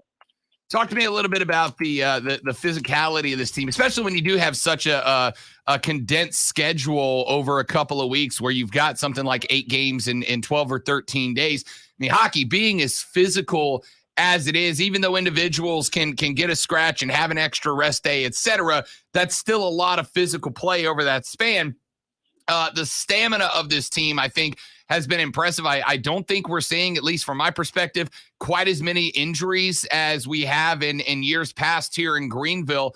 What's the attitude of the team in order to make sure that they are getting through a stretch like that?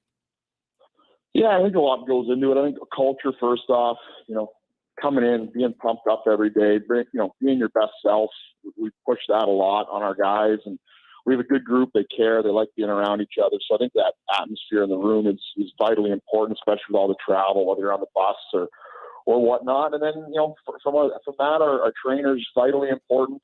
Brendan Hope, he's working around the clock to try to keep guys up to speed as best as he can. And then, you need the guys to be pros. Their rest, their recovery, their prehab, their warm-ups before practices or games, all those things, the nutrition element, very, very important. And, you just kind of keep chipping away at it. You feel for some guys that play through the injuries.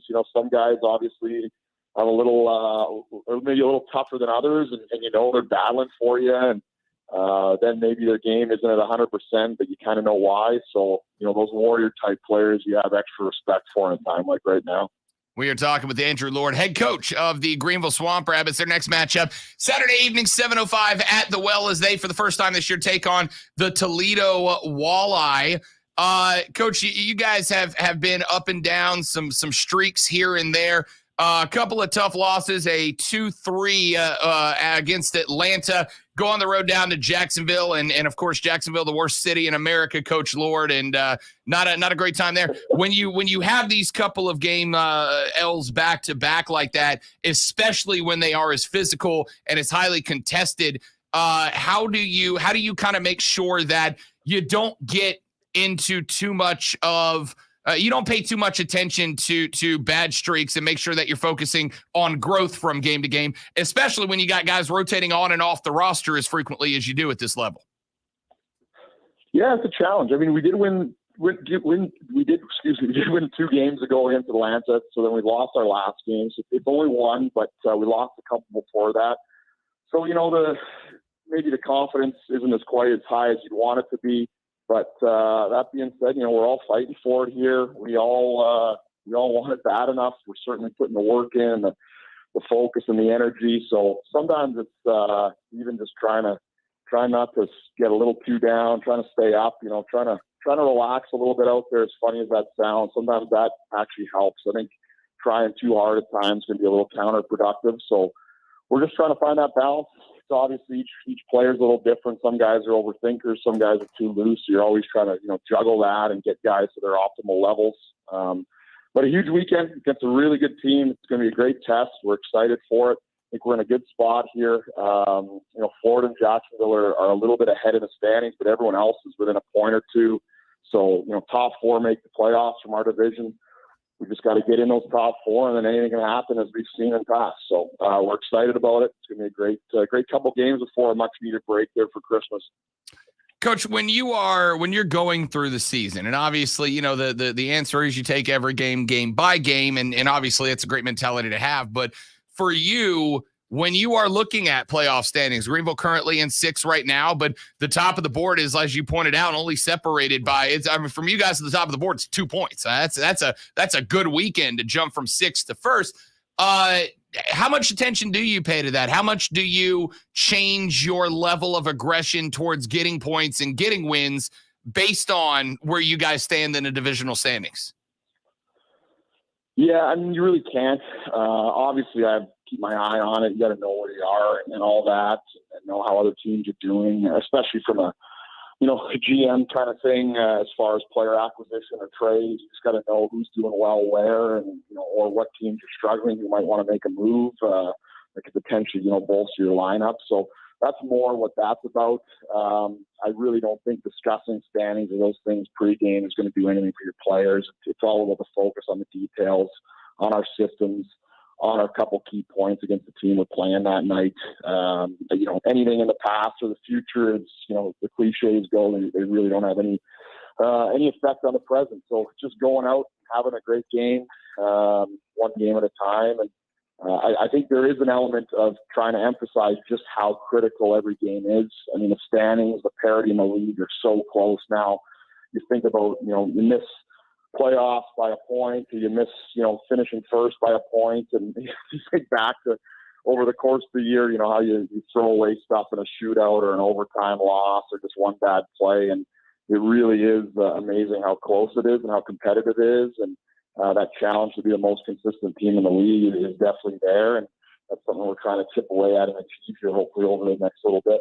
Andrew Lord is the head coach of the Greenville Swamp Rabbits, joining us here on the Rob Brown Show on ESPN Upstate. Coach, we have not seen Toledo yet on the schedule. You guys got them back-to-back, a Saturday nighter followed by a Sunday nighter. Can you give us a little preview of what you expect out of those 2 matches this weekend? Yeah, they're good. I mean, they're a fast team. They got good skill, very well coached. Coach's been around for a while. Had some real success at this level. Great goaltending. They're deep through and through for sure. They're definitely a very consistent team. They show that. They got some experience in there as well. So it's a tough test, but we're in every game right now. Very, very close. It's literally down to a play or two, and if we get those couple plays on Saturday, we'll be in good shape. Love it. Andrew Lord, head coach of your upstate hockey team, the Greenville Swamp Rabbits. We talk hockey every single Thursday at 1:20 in the afternoon. Today with the head coach. Lord, my man, great to talk to you, big fella. Appreciate it. We will see you in the well this weekend, guy. Awesome. We'll see you there. Thanks. There you go. That's Andrew Lord, head coach of your Greenville Swamp Rabbits. Ladies and gentlemen, let's take a break. We'll come back here in just a moment from right now. I got bad news out of the world of Major League Baseball for you MLB fans. You're not going to love it. What do I mean? Glad you asked. I'll tell you when we come back. He's Lonzo. I'm Robin. This is ESPN Upstate.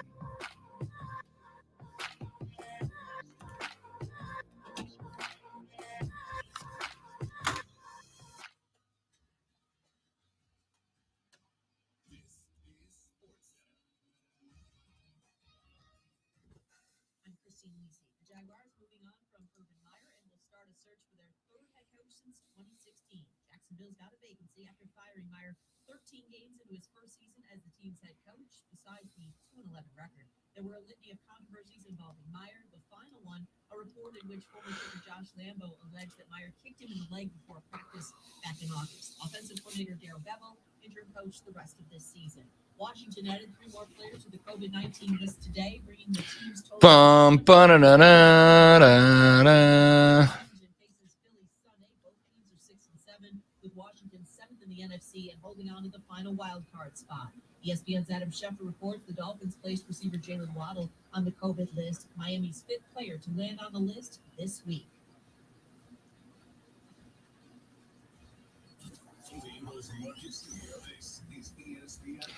So this is super cool. I've never seen this before. At a park over in Anderson, they built these. They're called golfers. It's a soccer goal. I want you to kill all the with a device, and it brings the goal down under the ground, and they can put a cover over it so they can make it a basketball court. Cool. And if they want to play outdoor soccer, they just flip a button, and the goal comes up out of the ground, and you got a soccer goal on the basketball court now. Who has access to the button? I'm assuming park employees or somebody. Okay. It's kind of rad. I dig it. Yeah. Agreed.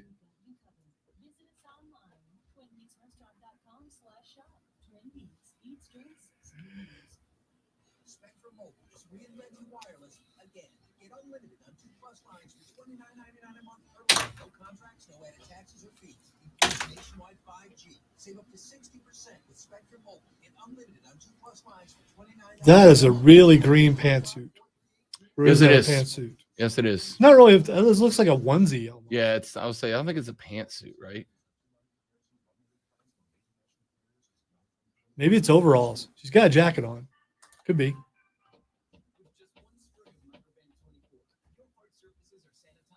Speaking of overalls, did you see Brock's overalls? I don't know why I found it so amusing. His segment where he was telling Adam Pierce about the 8,000-pound moose that he strung up and named it after him. And he's like, I named it after you. Then I gutted it.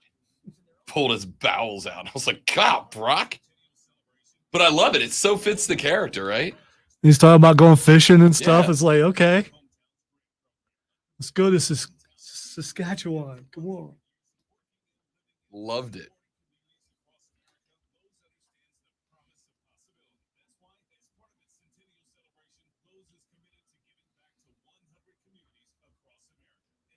Maybe your shirt made me think of that. I don't know. Possibly.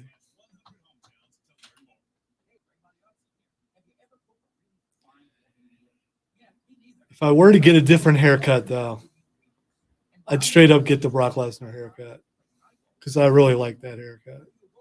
And I'm fairly close to it. You got to have some sometimes. confidence to pull off the haircut. Or just don't care.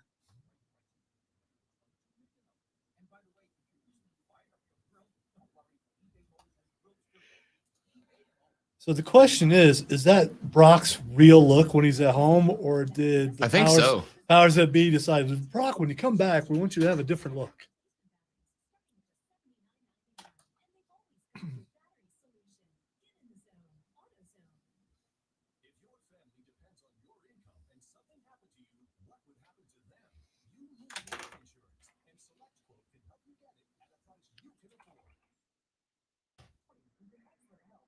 Does Heyman ever turn and end up? They end up making it look like it was Heyman all the time, and that all the stuff that Brock Lesnar's saying is absolutely true. I hope he does. That's a great story. He If they do it just that way. said, "Ask my advocate." Yeah, which was hilarious. Like, okay, it's either that or either way. It's either that or Brock's playing with Roman's head, which is just as good.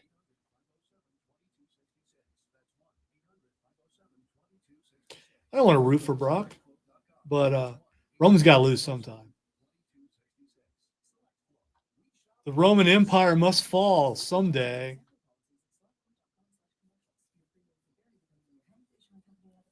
And no, we're not talking wrestling because we're fighting.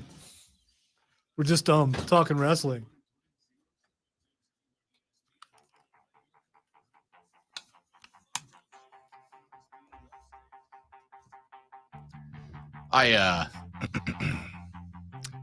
Here, I'll just start it this way.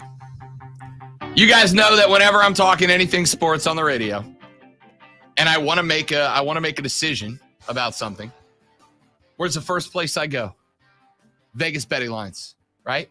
Because the guys in Vegas, their literal career is based on having access to the best possible information, making sure that they create a line that brings 50% of the bets in on one side and 50% in on the other, right? That's what they want. The ideal situation for Vegas is that half the money comes in on one side and half comes in on the other. Here's a thing that just happened. Yesterday, Rob Brown was looking at NFL betting lines. You know, I ordinarily try to get my, you know, if I'm gonna make any plays over the weekend, you know, you want to keep an eye on where the lines are early, see if there's any movement up or down, see if you can maybe, you know, if you got a real jump on a line that you know is going to move, get it early where you get some extra points or an extra point to play with, etc. Yesterday, I was looking at the NFL betting lines, and yesterday, about, I don't know, let's say 22-ish hours ago, because it was relatively soon after we got off the air. Yesterday, for this Sunday's contest between the Houston Texans and the Jacksonville Jaguars, the Jags, Lonzo, were 3.5-point favorites. Why? Fine, because the Texans are worse than that. Who, by the way, I also said David Culley's a bad pick, but for different reasons. All right. Jags were 3.5-point favorites. Urban Meyer gets fired at 12:30 this morning. He gets canned. Give me a guess at the line on that game today, Lonzo. Herb's fired. Head coach is gone. Yesterday, they were 3.5-point favorites. Where are they at now? See, this could go either way because you would think the firing of a coach could be mean that it would go in favor of Houston, but I'm guessing this is a trap and it's you're trying to get me here. So I'm going to say now Jags by 7. 5.5. The Jags are a full 2 points better after firing Urban Meyer. 2 points against the Texans. But Vegas, there is no more. If you want to know whether somebody is straight shooting with you when they make something of a prediction, right? You can disagree with Vegas and still be, still be open and honest. But if you want to sniff a bias, check what they're saying against the Vegas lines, because you can bet on anything in Vegas, right? There's going to be lines up. I guarantee you there will be lines up by the end of today where you can put money on who the next head coach of the Jags is. Guarantee it. Yeah, but I already know that. Dabo Swinney, the next coach of the Jaguars. You're going to break something. Stop it. I don't care if you break it. I'm going to see a Reddit post with 2,500 dislikes that says the Rob Brown Show in Greenville, South Carolina is reporting Dabo Swinney's going to Jacksonville. And let me say this very loudly and clearly. I am not saying that.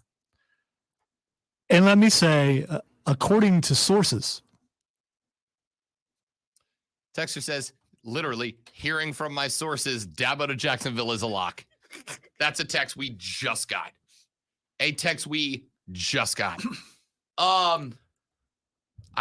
Again, for those of you that asked why it is that I am so gleeful about this, there are two reasons. Number one, Urban Meyer sucks as a person. And it was a bad hire to start with. And I'm fine to see him get his comeuppance. Number two is because when I said at the time of this hire, this is dumb and bad. This is lighting the fuse on the keg of dynamite that's in the basement underneath the Jags house. And they were about to blow themselves up. I got 11 calls, text, emails, and tweets from people going, no, Rob, Herb's a winner. He's won everywhere he's gone. In fact, I was looking earlier because it made me LOL at the Cold Takes Exposed Twitter handle. With some heroes on there. There's some heroes on there. Oh, absolutely. For some people, anyway. Absolutely.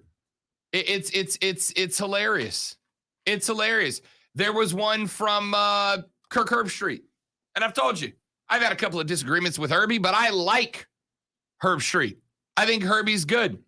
But Herbie tweeted out back on January 2nd, 12 days before Herb got the job, Urban Meyer would be successful in, all caps, any coaching role. Mike Francesca, will be fascinating to see how long it takes Urban Meyer, one of the best and most complete coaches I've ever seen, to build an NFL winner like a Parcells or Belichick. He's involved in everything. Colin Coward, really think Urban Meyer and his staff have nailed this draft, so let's have some fun. I like the Jags over 6.5 wins. Nope. And all these people, not directly, but all these people called me whatever. You're just saying that because you hate him, Rob. You're just saying that because you don't like him.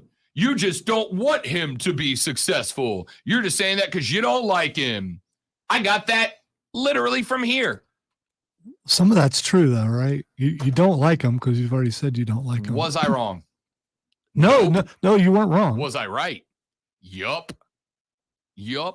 I straight up told y'all on the radio in January, this is a disaster hire, and it has nothing to do with my feelings. I don't have anything for or against David Culley, but I said the Texans made a mistake in hiring David Culley. I was also right about that.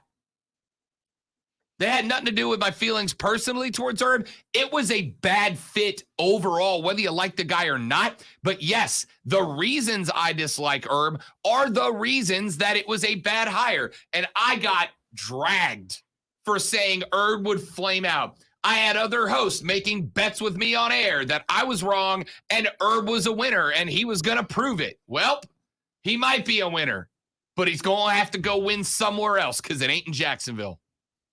It is what it is, what it is. Quick break. We'll come back, wrap up this hour next. I'm Rob. He's Lonzo. You're listening to the South Carolina Broadcasters Association Sports Talk Radio Show of the Year, The Rob Brown Show, right here on ESPN Upstate. I never muted the stream. Okay, good. I couldn't remember if I muted and forgot to unmute the stream during the break. Oh. My mom thought when you were talking about Brock's overalls, she said she thought you said Rob's overalls. And she was like, if you wore overalls to work, I am coming to get you because you've been there too long. That's kind of messed up.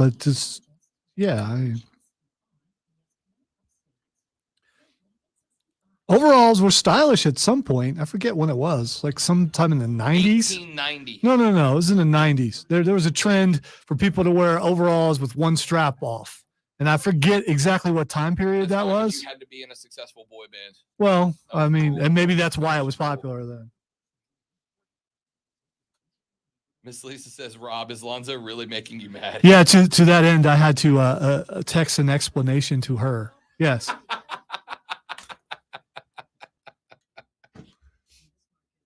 No, ma'am, he is very much not, I promise. You know how you know? Because if Lonzo ever makes me mad enough that I need to tell on him, I'm not going to Hendrix. I'm texting you. Wow. That'll do it. That'll take care of it.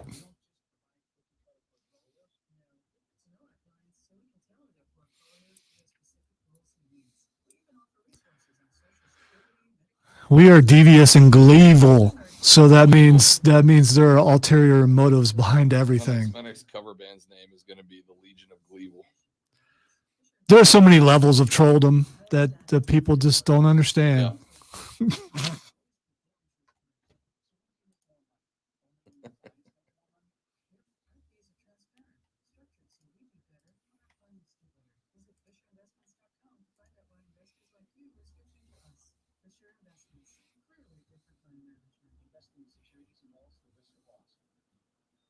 Another year is coming to a close, and you're still struggling to open and close your old windows? It's time with American-made windows. Don't go through another year with those stubborn, outdated, leaky, and drafty windows. Update and upgrade with our beautiful, energy-efficient windows today. We do expert work quickly and cleanly, so don't wait. Visit amwupstate.com or call 334-6030. And remember, the best windows are American-made.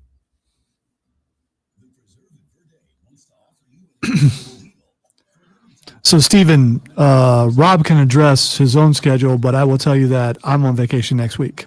But I will be back the week between Christmas and New Year's. Stephen on the stream was asking. Oh, gotcha. I am off Monday upcoming. You'll get Diddy and Carter Bryant on Monday. I will be with you Tuesday, Wednesday, and Thursday. We are all off on Friday for Christmas Eve. The week after that, I will be in Monday, Tuesday, Wednesday, and you will too, I believe? Yes. So the week leading into New Year, it'll be me, Alonzo, Monday, Tuesday, Wednesday. I will be off on Thursday. Because he sucks. That's why. That's why he's going to be off on Thursday. Because I'm going to the bowl game? Yes. It's like, why not? Why not? Yeah, why not? Why not? Offer to take me with you. And it's, it's too late now. I did. No, I couldn't. I offered to take you. Yeah, I wouldn't. I wouldn't be able to get anyone to cover for me. So that's the. I do have a comp day that was never taken. So I just remembered that Well, there you go. when someone died and I had to come in and cover for them, but they were revived. So That's how it works. they came back to work a couple of weeks later. And in case I misspoke, I am off next Monday. I think I said, I said Yeah, that. you Better did. be You in, did. Yeah. You did.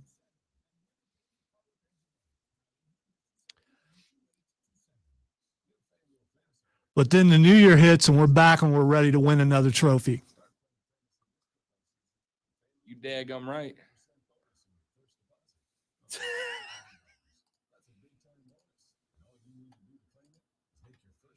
Oh, no, I lied. The Monday after Christmas, I am off because that's the day I'm driving back from Florida. You said that. Yeah. So I'm off the next 2 Mondays. Yeah. I'm off this upcoming Monday. No. So the Monday after New Year's. No, that is the Monday after Christmas. Monday after Christmas, I am out. Correct. Sorry. I've got, so I'm off the next 2 Mondays and the next 2 Fridays.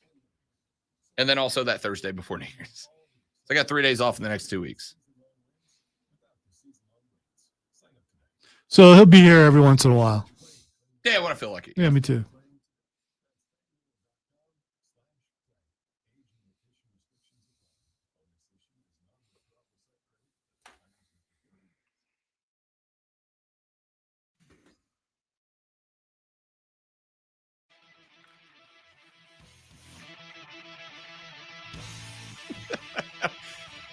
Texas says, I woke up at 3 a.m. for the baby, checked my phone, saw the Auburn news, and my first thought was, Rob is going to have a blast with this tomorrow. Urban news, not Auburn news. Auburn's fine. Don't That's give. what I said. I said Urban. Right? You said Auburn news. Keegan just like, oh, what? Don't do that to him. No, like I said, for the record, this is all about me and my ego. Just so we're all perfectly clear. This is all about me and my ego, right? I gotta say, it should be in some of it. I get some of it. Other parts of it, I believe, are unhealthy. But that's just my opinion. Sure. This is all about me and my ego. Hey, it's about Herb too. I'm not a fan. But do you understand the reason why I'm not a fan or the reasons that this happened? I am not a fan of Herb for the reasons that he just got fired. All right? I'm going to do my best not to bring this back up in the third hour. I will fail, but I'm going to do my best. My favorite thing is he kicked the kicker, but did he punt the punter? The reason this is so much about Rob here is because back in January when Rob told you this was going to happen, for the reasons that it has happened, I got called a fool by like people on the air that I'm close to, right?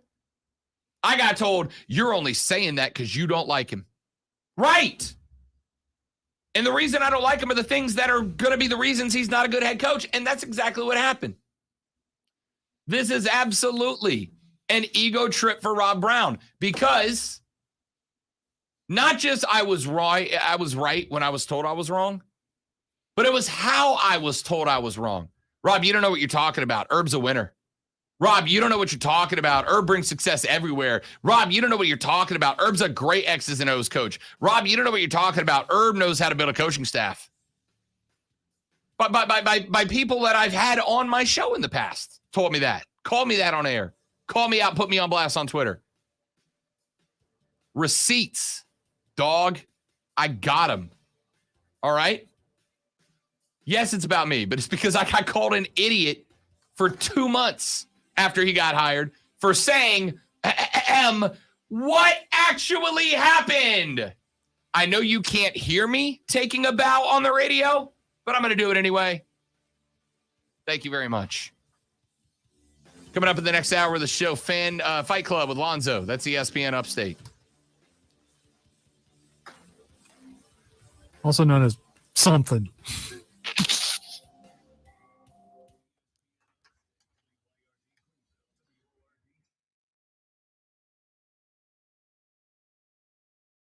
Don't you hate when you see something suddenly trending and you're worried about someone and it's nothing? Suddenly Stephon Gilmore popped up. And it's like, why is he trending? Because he's good? That's all you find out. It's about Pro Bowl voting. He's trending because people are trying to get him. I've got the Undertaker trending over here.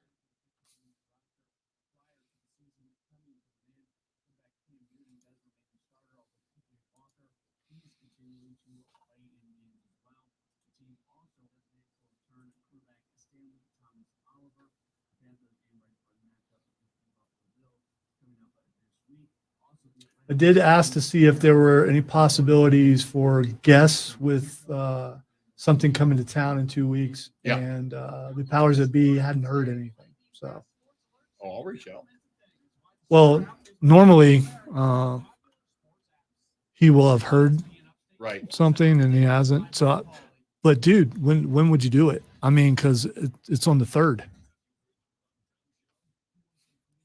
So sparse when you're actually going to be here and all that stuff. It'd have to be. Oh, it'd have to be that Monday, Tuesday, or Wednesday. Nope, sorry. It'd have to be that Tuesday or Wednesday. I'm only working 2 days that week.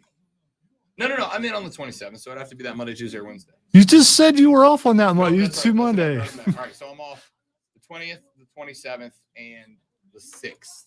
Nope, 30th. So I'm only on Tuesday and Wednesday that week.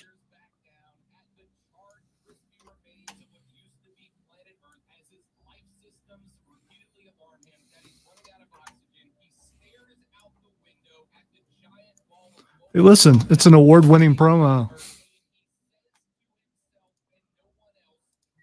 Literally, this one was in the reel. Yes, it was. It was the last thing on it.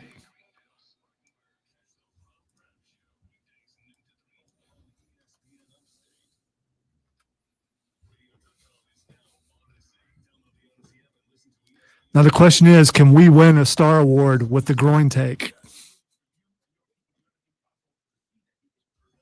I'm not saying that needs to be in there. The thing is, I absolutely defer to your judgment for all of that. If it were to help us win, it would really burn some other people. That's all I'm saying.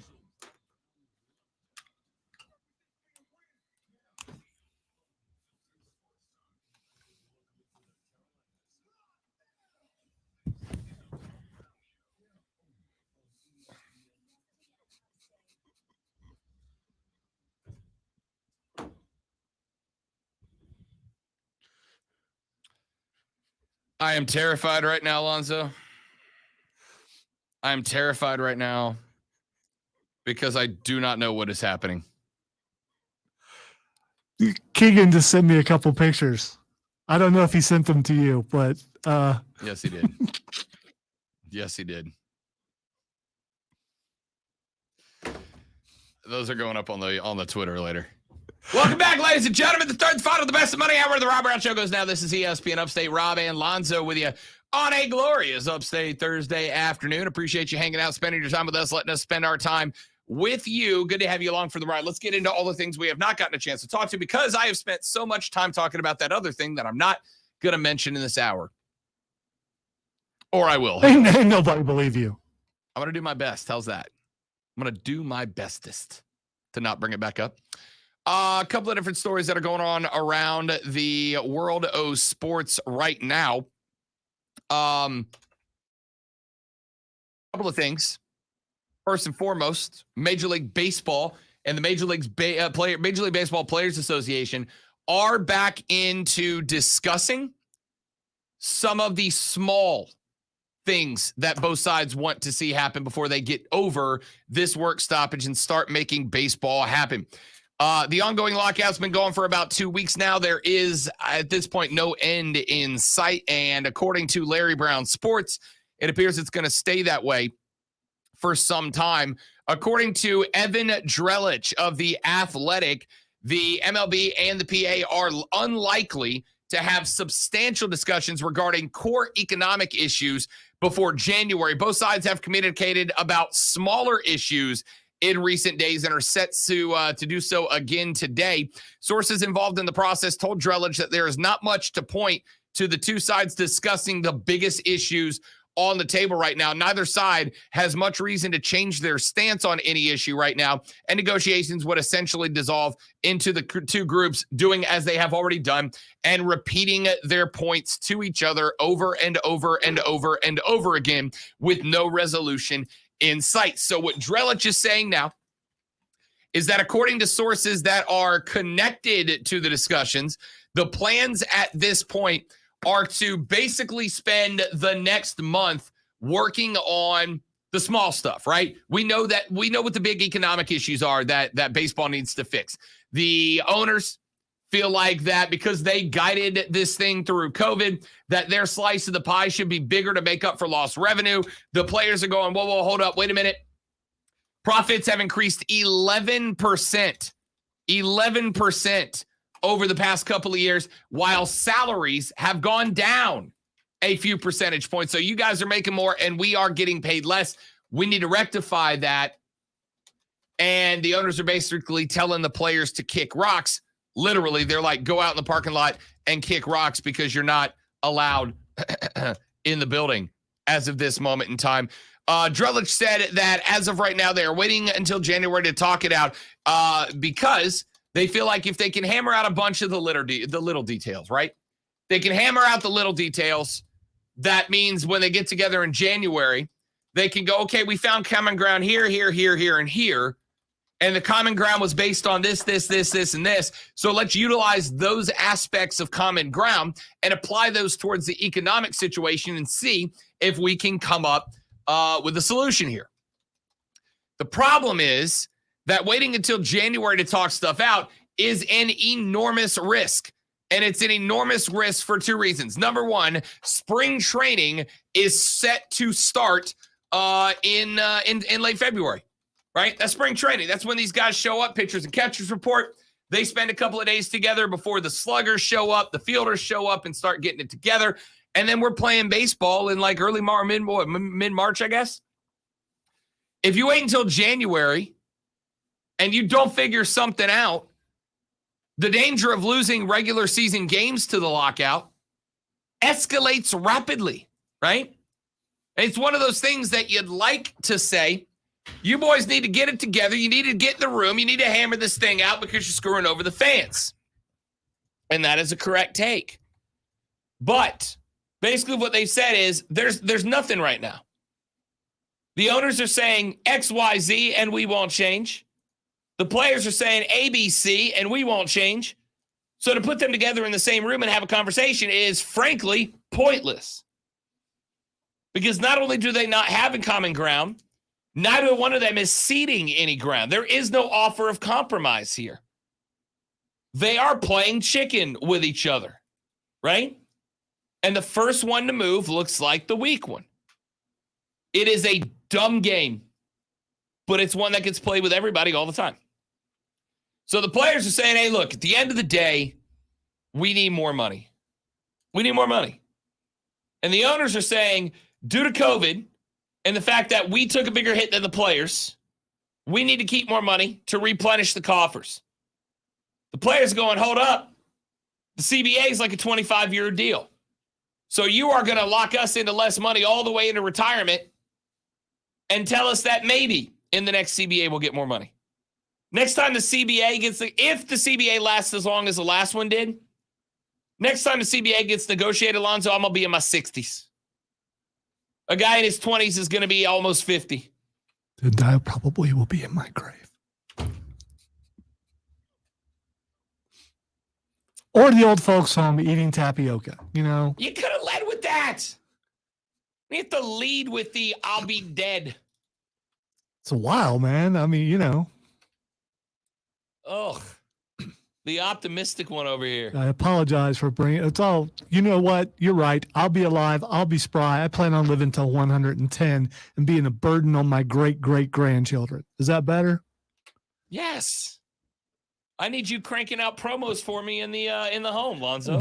which I absolutely will be able to do because I'll be living in virtual reality where I'm eternally 30. Thanks, Neo. All right. So I'll be interested to see how this plays out, right? Texas says MLB has also been hammered with higher salaries and housing costs for all minor league teams, in addition to $750 million in lost revenue during the season that was shut down when COVID happened. Owners have all the power unless players have another league they go to, and they don't unless they want to go to Japan or somewhere. Players will cave if you're an owner. You stand pat. In the history of MLB, have they ever handled this well? No. So why would we expect it to be handled well this time? Here's the thing. You ever seen like The Replacements? One of my favorite movies. Yeah. It's a movie because it wouldn't happen in real life. All right. You don't have to like it, but here's the reality. Because we talked about this at one point. Started. I get the point you're coming from, and you're not wrong, Texter. How many tickets you think they're going to sell, Lonzo, if the Atlanta Braves are represented by the Gwinnett Stripers and the Boston Red Sox are represented by the Greenville Drive playing at Fenway or playing at Truist? How many tickets you think are going to those games, to minor league baseball games? Not many. Are they going to have like some minor league things going on? No, there? they would be dressed in straight up. Okay, it would be a straight up MLB game. They're not going to change any of that, right? I think it'd be hilarious to call up the Savannah Bananas and the Pensacola Blue Wahoos and stick them out at Truist Park and have them play minor league games, but treat it like they do in Savannah and Pensacola, you know, with weird promos and whatnot. I love minor league baseball. You know, but if they didn't, and they're both wearing, you know, Braves uniforms, Braves gear and Sox gear, and if they are, they'd be on the same level of baseball. I wonder if you could tell a difference. Yes, hell yes, you could. I would say only an avid fan could tell the difference. I would disagree vehemently. So there's that in level of play from that, you know, iteration to the other. That is why. But if they're all playing the same level, so it isn't like they're coming in. You're bringing in a minor league team to play a minor league team, not a minor league team to play a major league team. The baseball's still going to be worse. And I don't say that with any disrespect, but this is why a few years back when the Boston Red Sox sent Dustin Pedroia down to Greenville to do an injury stint, Lonzo, the Greenville Drive games were sold out for like weeks to see Pedroia play. Why? Because the talent of these guys is so much better than that. A number of years ago, there was a cat playing. I think I don't know where he's at now. Is he still with the Reds? I don't know. Anyway, there was a cat playing for the Blue Wahoos. Blue Wahoos? The Blue Wahoos. The Blue Wahoos. Well, we were talking about Presbyterian yesterday, and Blue Wahoos, yes. Yeah. There was a kid playing for the Blue Wahoos down in Pensacola who would go on to the Reds. His name was Billy Hamilton.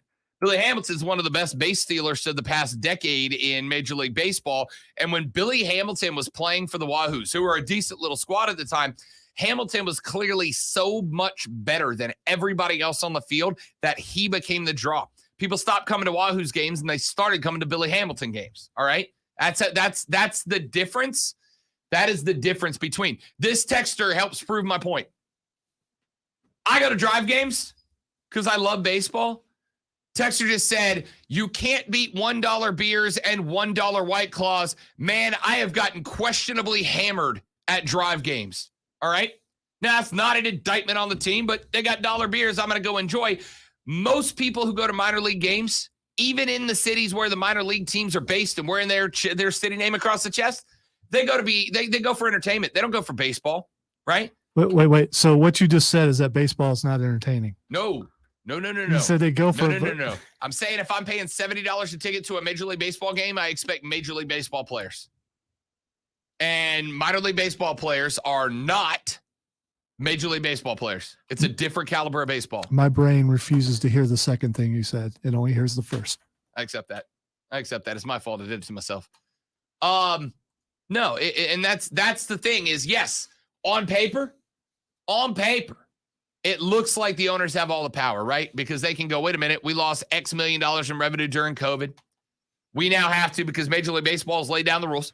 You know, minor league baseball for many years, if you were a minor league baseball player and you got picked up by a minor league team, like in Pensacola, I remember this.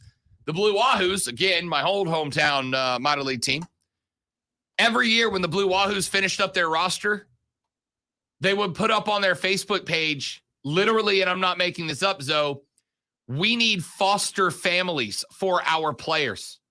They would literally ask residents of Pensacola to let baseball players come live in their house with them. On it, because the players can't afford rent and to play baseball, and the team wouldn't provide housing or lodging. So they'd sign these kids, bring them to Pensacola, and then basically say, can anybody like foster like a lost puppy, our right fielder, so that he has a roof to sleep under? Can anybody take care of that for us? Well, baseball's now said, nope, you got to provide housing. You need to provide housing or you got to provide them more funding to get housing. So there is more funds going out. And that's a great point for the texter. So But I agree with that, don't you? I mean, that's pretty sad when. Yeah. When it blew my mind the day I read that. I did a whole podcast on it. I'm like, guys, I'm sitting here reading a Facebook post from my local baseball team, who I love.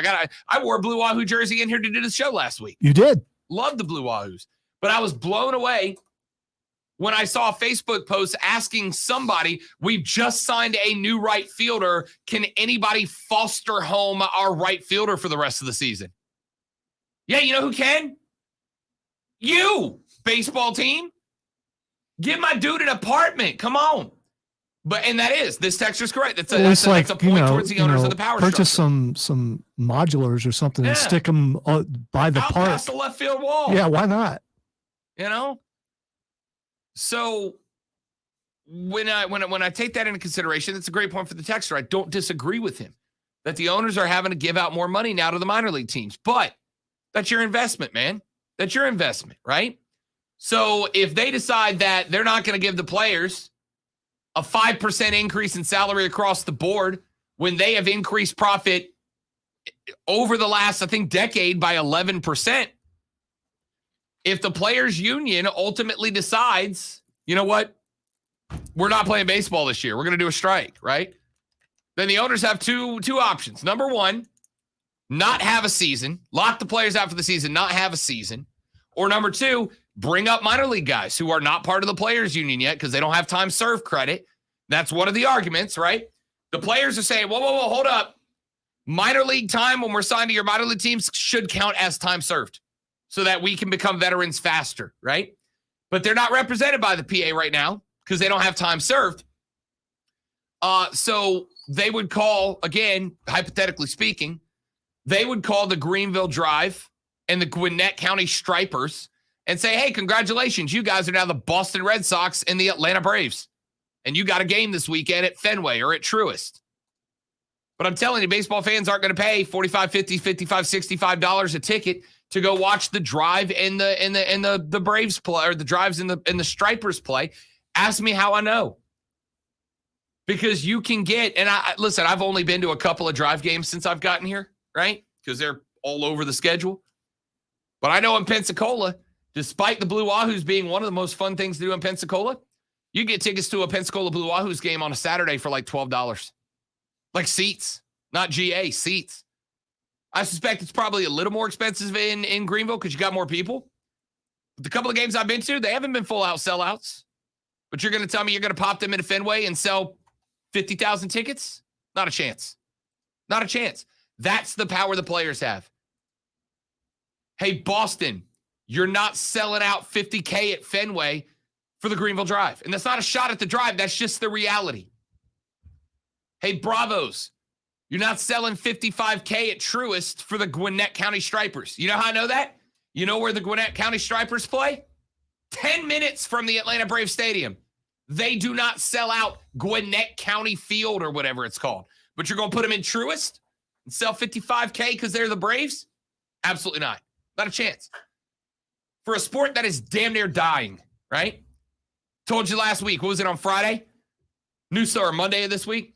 New study came out this week that said soccer has overtaken hockey as the fourth favorite sport of Americans amongst the Big Five. And it's like 4 percentage points shy of baseball.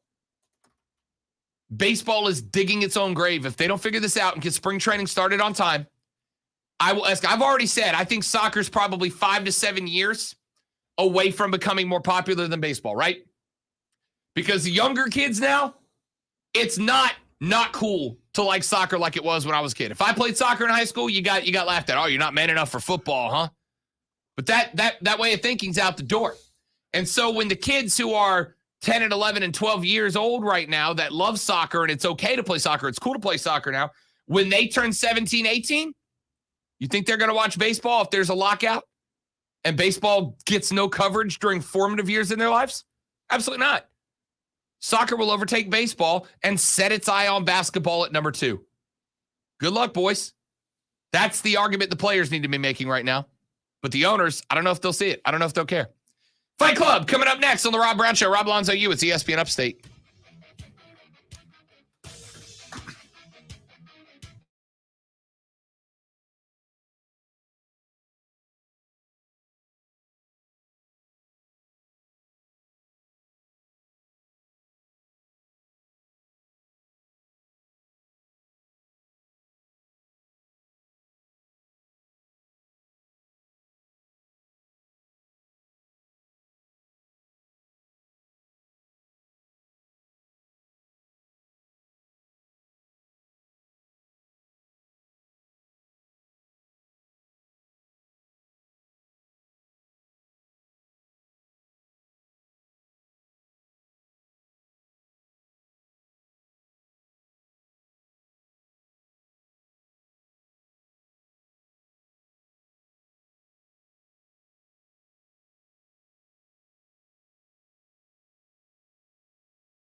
Upstate Sports Center update. I'm Matt Pauley. ESPN Upstate is your home for Furman Paladins men's basketball. Every play, every game on ESPN Upstate 97.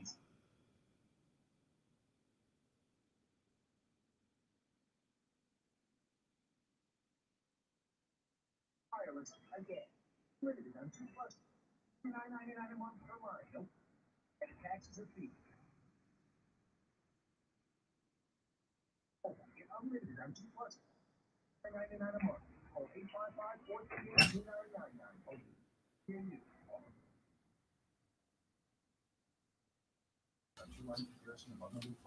So, do I need to, I think I'm going to have to take a social media hiatus until I see Spider-Man, right? There's no way people aren't going to be jerks and spoil it. Really? Yeah, that one hurt a little bit. Well, it would have been dope.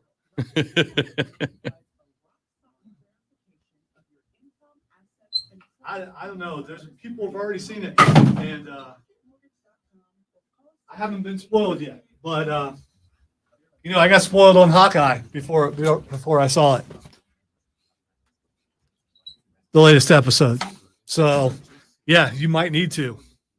Also, I don't know why that made me laugh as much as it did.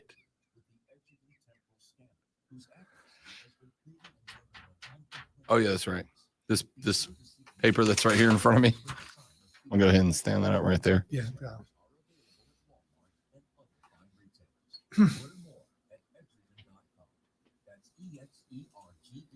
I'd hate to get reprimanded for not reminding you.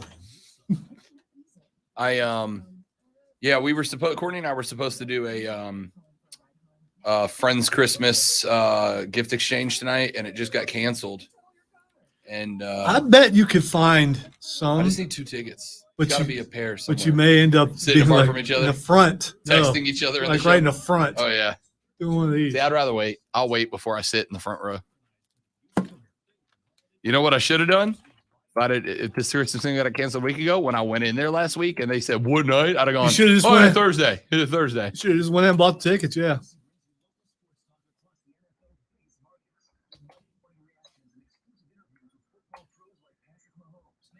In fairness, they are showing it at 4:00. It may not be sold out. I might see it before all you suckers. Where at? Regal Hollywood and RPX. Okay, that's the one down the road. Okay.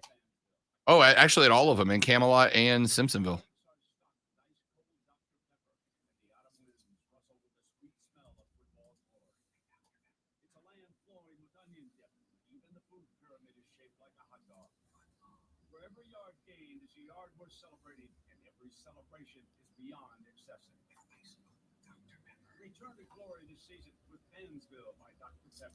Well, I was just looking at Simpsonville at 4:00. Looks like for the 3D, most of the theater is open. Yeah, look, all the tickets available for 7:00 are literally in the front 2 rows. Yeah, if you go at 4, you could get in. I gotta wait for this is one of the few Courtney wants to see in theaters with me. So, considering all the other ones, she's like, yeah, go on the one night off you have this week. I don't care if you go see the movie. If she wants to see one in theaters, I'm gonna make sure she can come with me.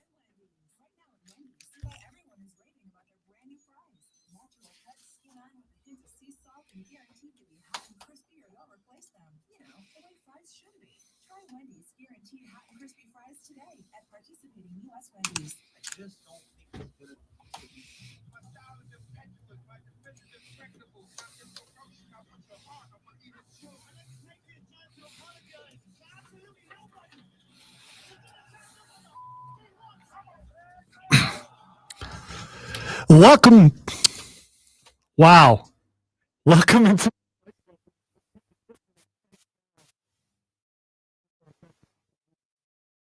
Yeah, what can you do?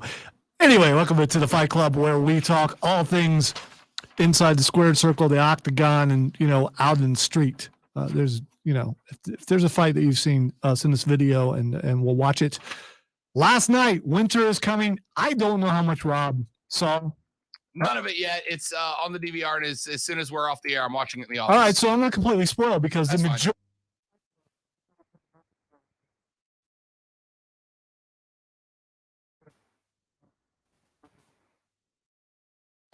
It's just a hunch because he's a busy guy. You know, when you're award-winning host of the number one sports show in South Carolina, you got things to do, you got people to see, and you can't always do what a lowly producer such as myself does and just, stay at home all by himself and, show prep and stuff.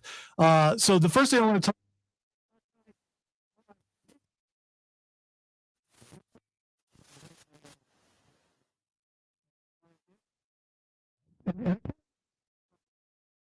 but they didn't tell anybody.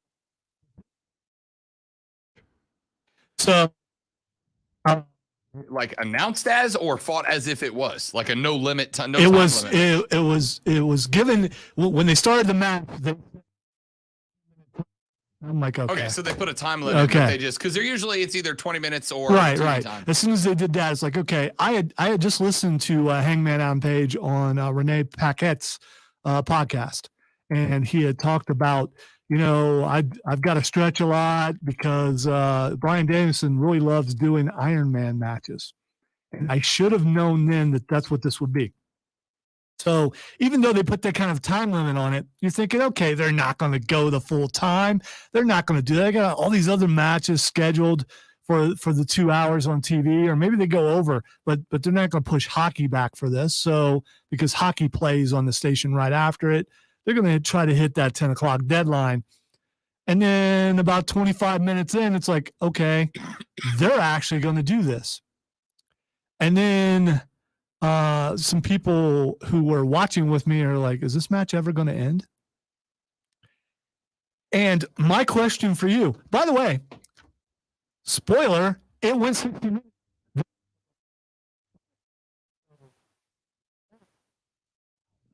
No winners and a time down. A 0-0 soccer game. Right. It's the pacing at the beginning. You could tell that's what they were doing, and then it got kind of brutal. We got some cover from Hangman.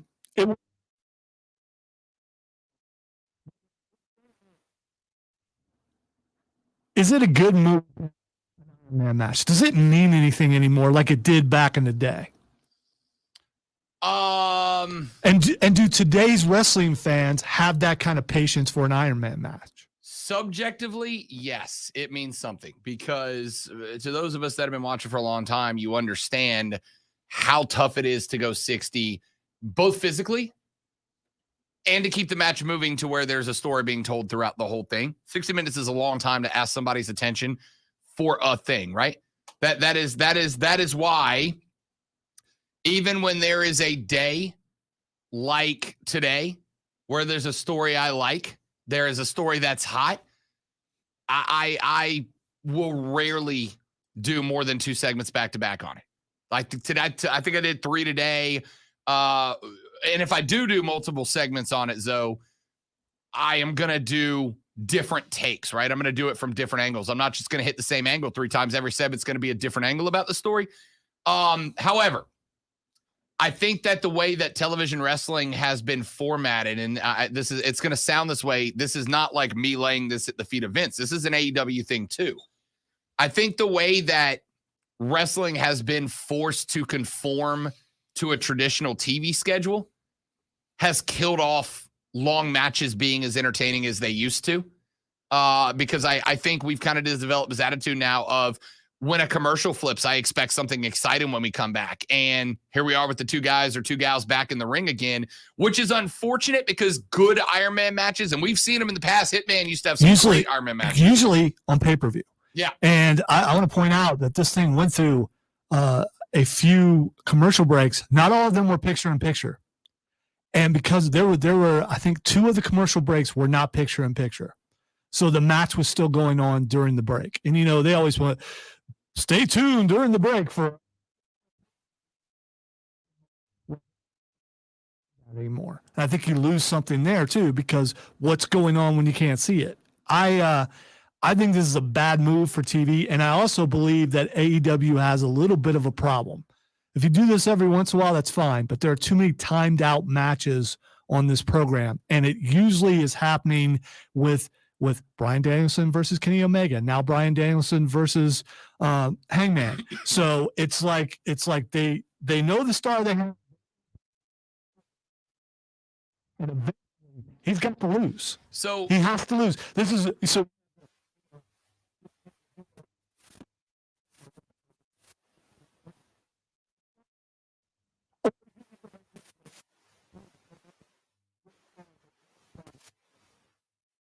I'm going to say a couple of things here about that because I get the road you're going down. Number one, I think AEW is structured to appear more as if the wrestling is wrestling, unless that it's a show and sometimes the athletes wrestle, right? It's structured. That is the whole premise of, like, it was like the other day when people started asking, why are we getting Punk v. Lee Moriarty, right? Where did that come from? There's no build up to that. No. It's a wrestling company. And sometimes guys with similar records wrestle each other to see who moves up and down the ranks towards a championship shot, like wrestling used to be. And I think that that's good. And if you're making the wrestling feel more like wrestling, more like an actual wrestling company, just like in boxing, sometimes you're going to have fights where nobody wins. You're going to have draws. You're going to have 12 rounders that go 12 rounds, and it's a hard decision to make or whatever. In a genuine wrestling setup, the premise of a timeout is a real possibility. And if these two guys, neither one of them was good enough to get the edge over the other, that can be an intricate part of the story. And I'll tell you, I will take a timeout that makes it feel like neither guy's really better than the other before I take the 93rd Usos run in for a cheap shot with Roman with the belt. And I'm a Roman guy, and I'm an Usos guy, and SmackDown's the only Let it be company. Absolutely. And here's the thing, anything that happens for the first time, because they've only been around for two years. But an Iron Man match deserves to kind of build up for.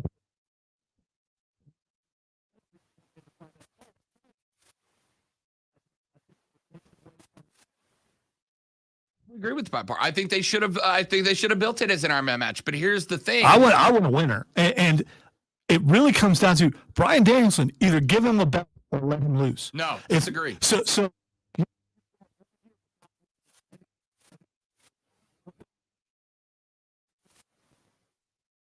this is my primary problem. This is where I want WWE to be better. I agree with you. You can like both.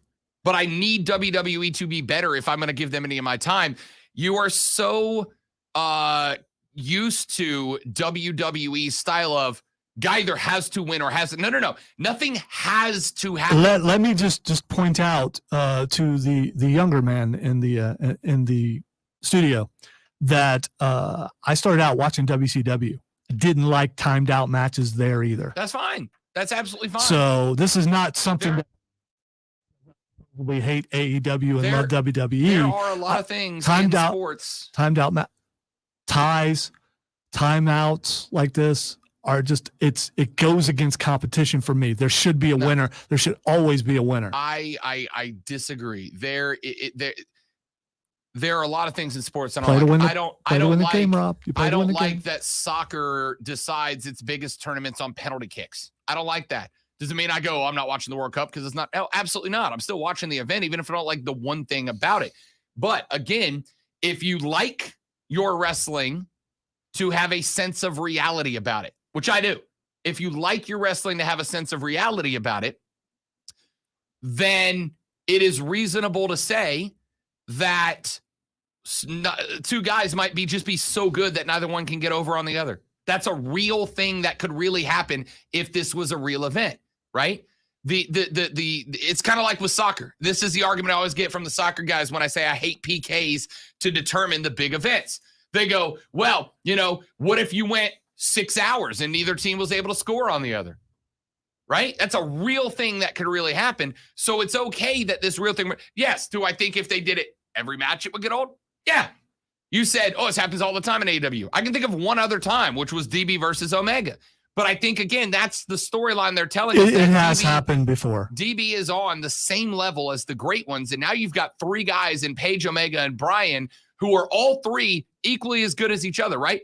Versus You've got this thing over here and again, I know I'm the guy bringing it up, but it's because I want WWE better. That's why I chastise them. I got Roman who's got the belts that nobody can get by, nobody can get over. So you bring back Brock. And let's say Brock gets over Roman. Then what? Who's next, right? If Roman can beat everybody in the company and then Brock comes in and kills Roman, then now I'm just stuck with this in reality, since that Brock's the man and nobody can beat him until somebody figures out a way to cheap their way by him. In AEW, there are 3 or 4 or 5 guys that I go, he might be the best and he might not.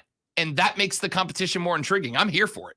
All right. To keep us on the clock, I'll just talk about one more thing. And I will also point out that there are no WWE things on my list. Everything is AEW. We're just gonna talk about AEW, but you can't do it. You can't do it. You had to go there. And I tried to keep it away from there. MJF, the guy who Mark Henry, who, by the way, Rob and I interviewed yesterday on this fine program. And which, if you missed, go to espnupstate.com/podcast, and the whole interview is right there for you. You're welcome. It is an excellent interview. And when I ask him, who is the guy you should look at if you are one of the people who are listening now who don't like wrestling, and he said MJF. Well, MJF did something that I didn't think was possible. MJF got Ryback trending. Poor Ryback, because he compared CM Punk's pops to Ryback's pops. So there you go. And it was a pretty good comparison. Also, as we get a break, we have had the honor of interviewing a ton of wrestlers, especially lately. Who's the one wrestler that's on your list that you really, really, really want to interview? I just get one. Yeah, just one. Daniel Bryan. Okay. Brian Danielson. Or as I said yesterday, Daniel Bryanson. Yes. Like an idiot. I thought you said Daniel Danielson. but anyway, you do that. So that would be kind of cool. Mine is Sting. Also. Oh, it's not a bad pick. Also because they both are in the same company who we've had the wonderful experience of getting to interview people from. They will be in Charlotte on January 3rd. So I believe either that day or whatever the closest on-air date to January 3rd, which is a Tuesday. So probably that couple of days I'm on in the week of New Year's, we are efforting getting another AEW superstar on. Because who knows? Maybe one of us will get our wish. Who knows? It's a possibility. Hey, we got Matt Hardy. That was dope. We got Dr. Britt Baker, DMD. That was dope. We got Lance Archer. We got Mark Henry. I mean, that's what you do when you win awards, Alonzo. They call you and go, Rob, can we get one of our famous superstars on your show? And we say, yeah, why not?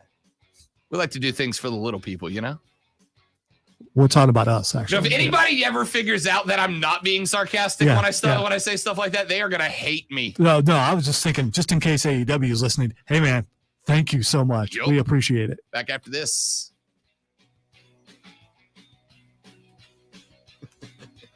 If anybody ever doesn't understand that I'm being sarcastic when I talk like that, they are going to think I'm the most pompous jackass in the world. Well, there are people out there who probably think that. Correct. Bung, bung, bung, bung, bung. Hey,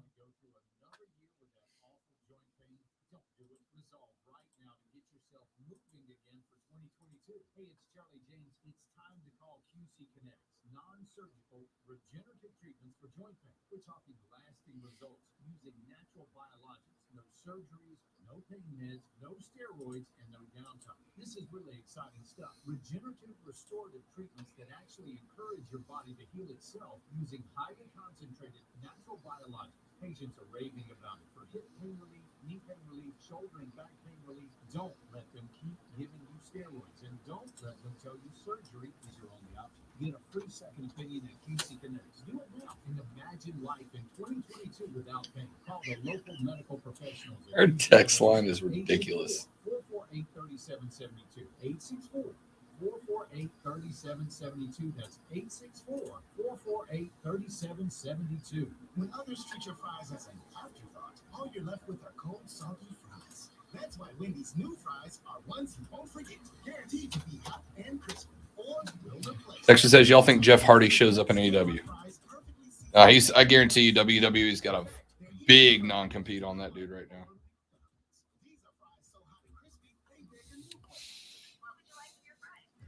Unless, out of respect, they knew that Brother won last time. And this whole thing's a work. It's wrestling. That's the whole thing. It's like, okay, Jeff, walk out in the middle of the thing. Yeah. We'll let you go. You can go back and be with your brother. I don't know, man. I can't think. I mean, as Henry said yesterday, if you're not competing to be number one, you're not competing. And they got to know that putting Team Extreme back together in a different company is a. If you want to be really respectful of one of the most popular superstars that you've ever had in the business, and you don't want to say it was budget cuts, a work is the way to go. I'm not disagreeing with you. I love we talk wrestling on the air, and suddenly New Japan Pro Wrestling and Ryback are trending and everything on my Twitter feed. I might start watching New Japan. Everybody, all the genuine wrestling fans I know, all are like, dude. It's a different style. Yeah. It's you have to be more patient, I think, and you have more time outside the ring, and there's a lot of things. I've watched some of it, not to the degree where a couple people who used to work here were so into it, to the point where they implied that you weren't a real wrestling fan unless you watched it. And this was before AEW. Yeah.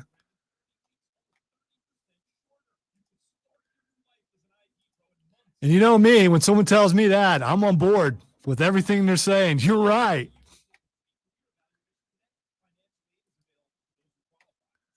Nothing says challenge me like saying that to me. But anyway.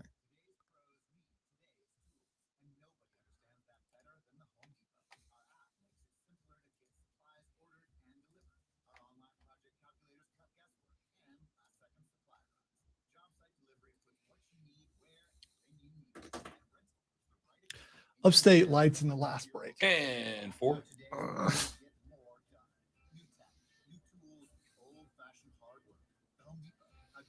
I'm guessing the hot tub would really help this hamstring problem, but I won't be home till late because of Spider-Man. I'm not doing it before. From here to there? No. But I'm not doing it before because you get just way too relaxed. And solid start to this ESPN. It looked like there was audio in there. I didn't have a chance to listen to it. Are you kidding me?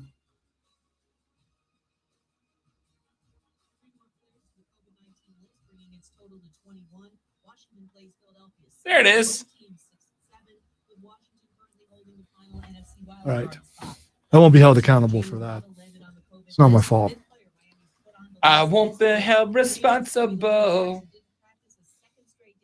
He was touching her face. It's hard getting in the hot tub when it's like 30-something degrees outside, and the hot tub's 106. I mean, it's breathing the cold air while it's just. Man, there is nothing better than a hot tub on a brisk cold night with a good bottle of bourbon attached to it. I just don't want to get sick before Saturday. All right, steaming towards the end of yet another outstanding Thursday afternoon show here on the Rob Brown Show on ESPN Upstate. Rob Brown and the great one Lonzo with you here on the Big Stick, 97.7 FM Greenville, 97.1 FM Spartanburg, all around the world on the Odyssey app, AUDACY. Grab it and put it on your digital devices. Don't miss a minute of the show. And if you do miss a minute of the show, go to ESPNUpstate.com. Right at the top of the page in the center, there's a button that said podcast. You can go and grab your choice. All 3 hours of our show every day, edited down and clean. It basically cuts the show from like 3 hours down to what? About an hour and a half or so? Or combined. Yeah. Or you can grab the highlight segments. We put 3 or 4 highlight segments of the show up every single day, so you can get them in the hashtag Rob Brown Lowdown section, which will give you, the best parts of the show.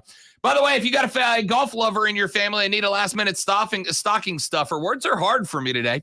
The 2022 Upstate Golf Cart is now on sale for just $99. You can enjoy 18 holes at 10 of the best upstate golf courses like the Preserve at Verde, the Rock Golf Club and Resort, and Rolling Green. Get yours today at upstategolfcart.com. And on top of that, calling all beer lovers, if you need a last-minute Christmas gift, the 2022 Upstate Craft Beer Passport is now on sale for just $75. Travel across the Upstate on the ultimate craft beer adventure to 27 of the Upstate's best craft breweries like Birds Fly South, Double Stamp, Thomas Creek, Silos Brewing Company, and Growler House. Plus, you can enjoy a bonus stop at Swamp Fox Distilling and an in-flight snack at the P Company in Simpsonville. Get yours today at upstatecraftbeerpassport.com. I'm getting mine because beer is delightful.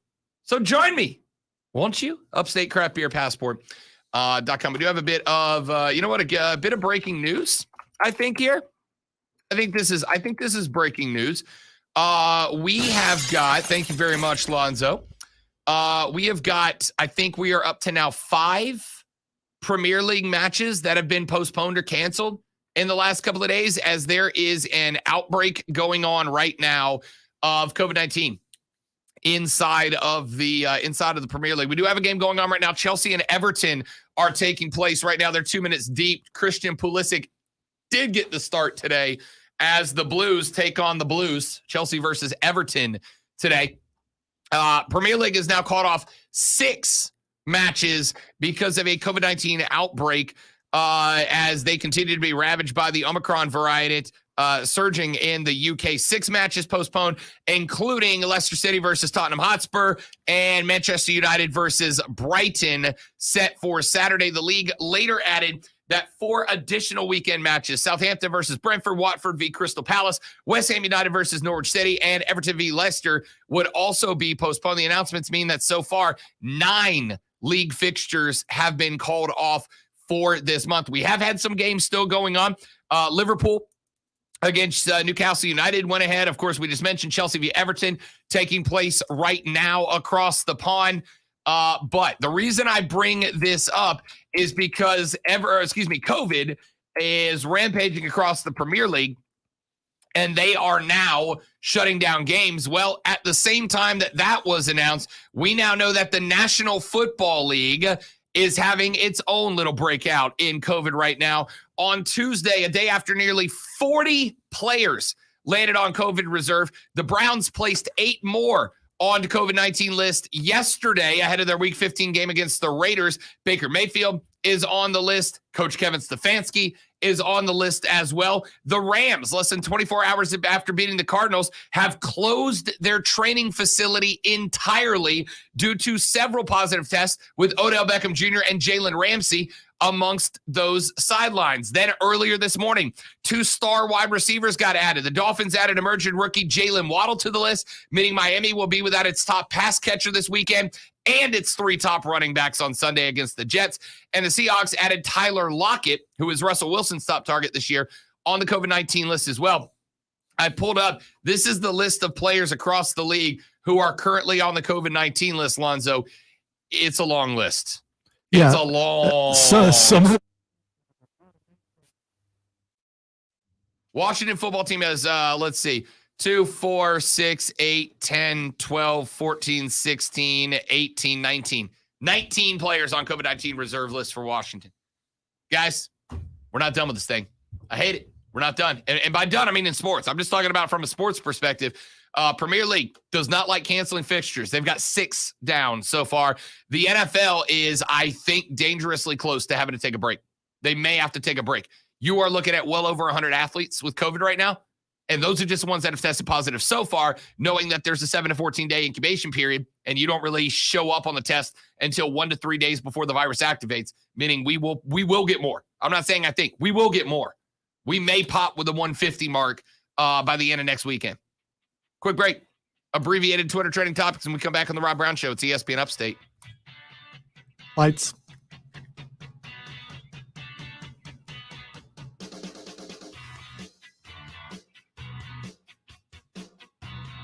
The Upstate's favorite holiday tradition is the Upstate Holiday Light Show, taking place right now at the Greenville Pickens Speedway. And if you go to upstatelights.com, you can buy your tickets and you can get the Fast Pass, meaning you don't have to wait in line. You simply drive in, you drive through, you drive out onto the track, and you enjoy a 30-minute light and music show with 32 million Christmas lights setting the sky ablaze, synchronized to the best Christmas music, your favorite holiday classics, playing right there over the radio in your car. It is the Upstate's favorite holiday tradition for a reason, and if you have not done it yet, you will find out why now. Go to holidaylights.com, go to upstatelights.com, grab your tickets and a Fast Pass, pack up the kids, throw some cocoa in a thermos, and go enjoy the 2021 Upstate Holiday Lights Show.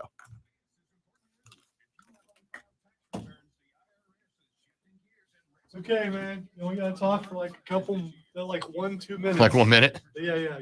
You can be all right.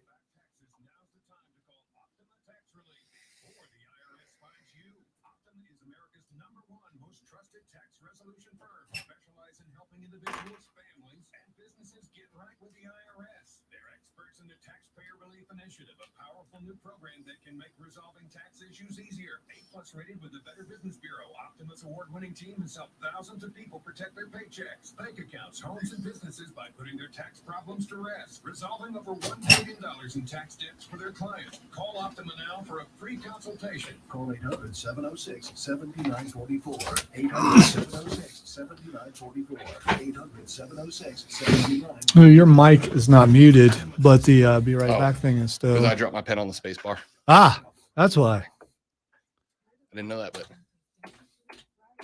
wow. Ask me how I learned.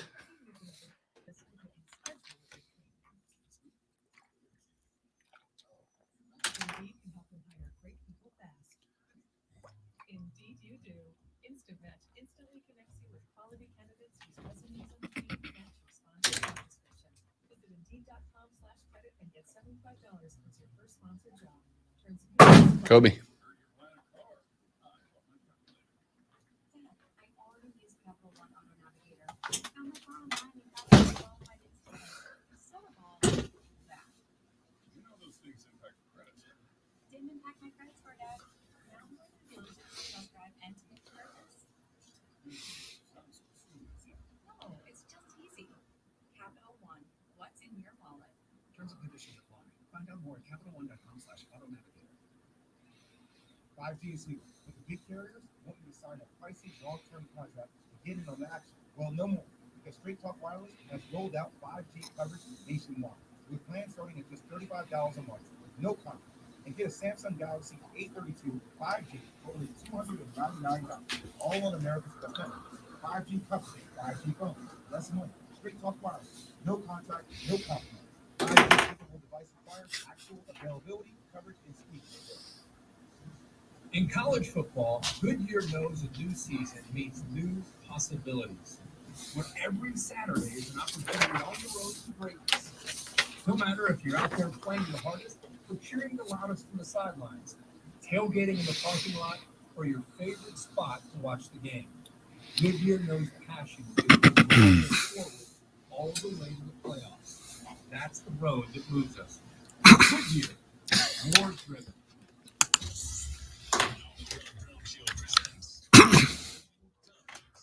It is time for Twitter trending topics. Whatever. I'm mad at it. I just wanted to get I do dumb accents for no reason. For no reason. Yeah, that accent. I don't know what it is. Maybe it's a haughty intellectual accent. The first thing that is trending is Spider-Man. Spider-Man, No Way Home, dropping this. I was going to say this evening, but the first showing starts in 3 minutes. So drops now. It drops literally now. Trying to figure out how I'm going to work it. I don't think she's listening right now, so don't tell her. But I feel like I'm about to be like, hey, babe, what do you say we go on an impromptu date this evening, right? Take you up for dinner. We'll go do something fun. Boom, Spider-Man movie. There you go. She actually wants to see it. The reason I am not finishing the show and express doing my couple of hours work in one so I can go to the 4 o'clock showing is because this is And tell me, I don't think this is a party foul at all. I think it's the opposite. It's the right thing to do, right? She is like, if there's a movie in theaters that I want to go see, which now has been less frequent the last couple of years, right? But if there's a movie in theaters I want to see that she doesn't, she's like, yeah, go ahead. Like I effectively have 2 nights off a week. I have Mondays and Thursdays off. And ordinarily, if there's a movie out, I'm like, I want to see this movie Thursday. And if she didn't want to see it, she's like, yeah, go ahead. That's fine. So this is one of the ones she wants to see in theaters. So I feel like the right thing to do is to make sure that she can come with me and not go run and see it immediately, to make sure I pick a time she can come with me, right? Yeah. That's a good way to handle this. Yeah, you should wait for her on this. Yeah. And if you can squeeze it into tonight, you should absolutely try to do that. All right, we've got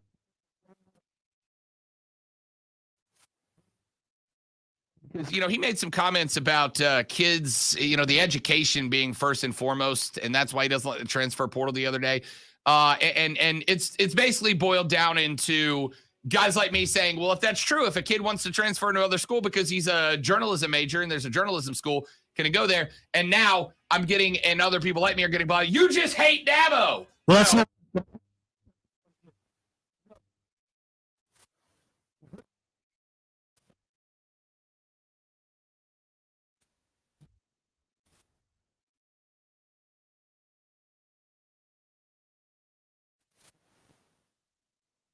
This show is not reporting that Dabo is going to Jacksonville. We are not saying that. No. I don't believe it.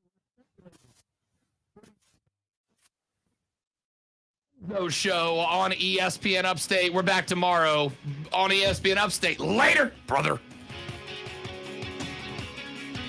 ESPN Upstate, WYRD Greenville. Thank you for watching stream. See you tomorrow. I'll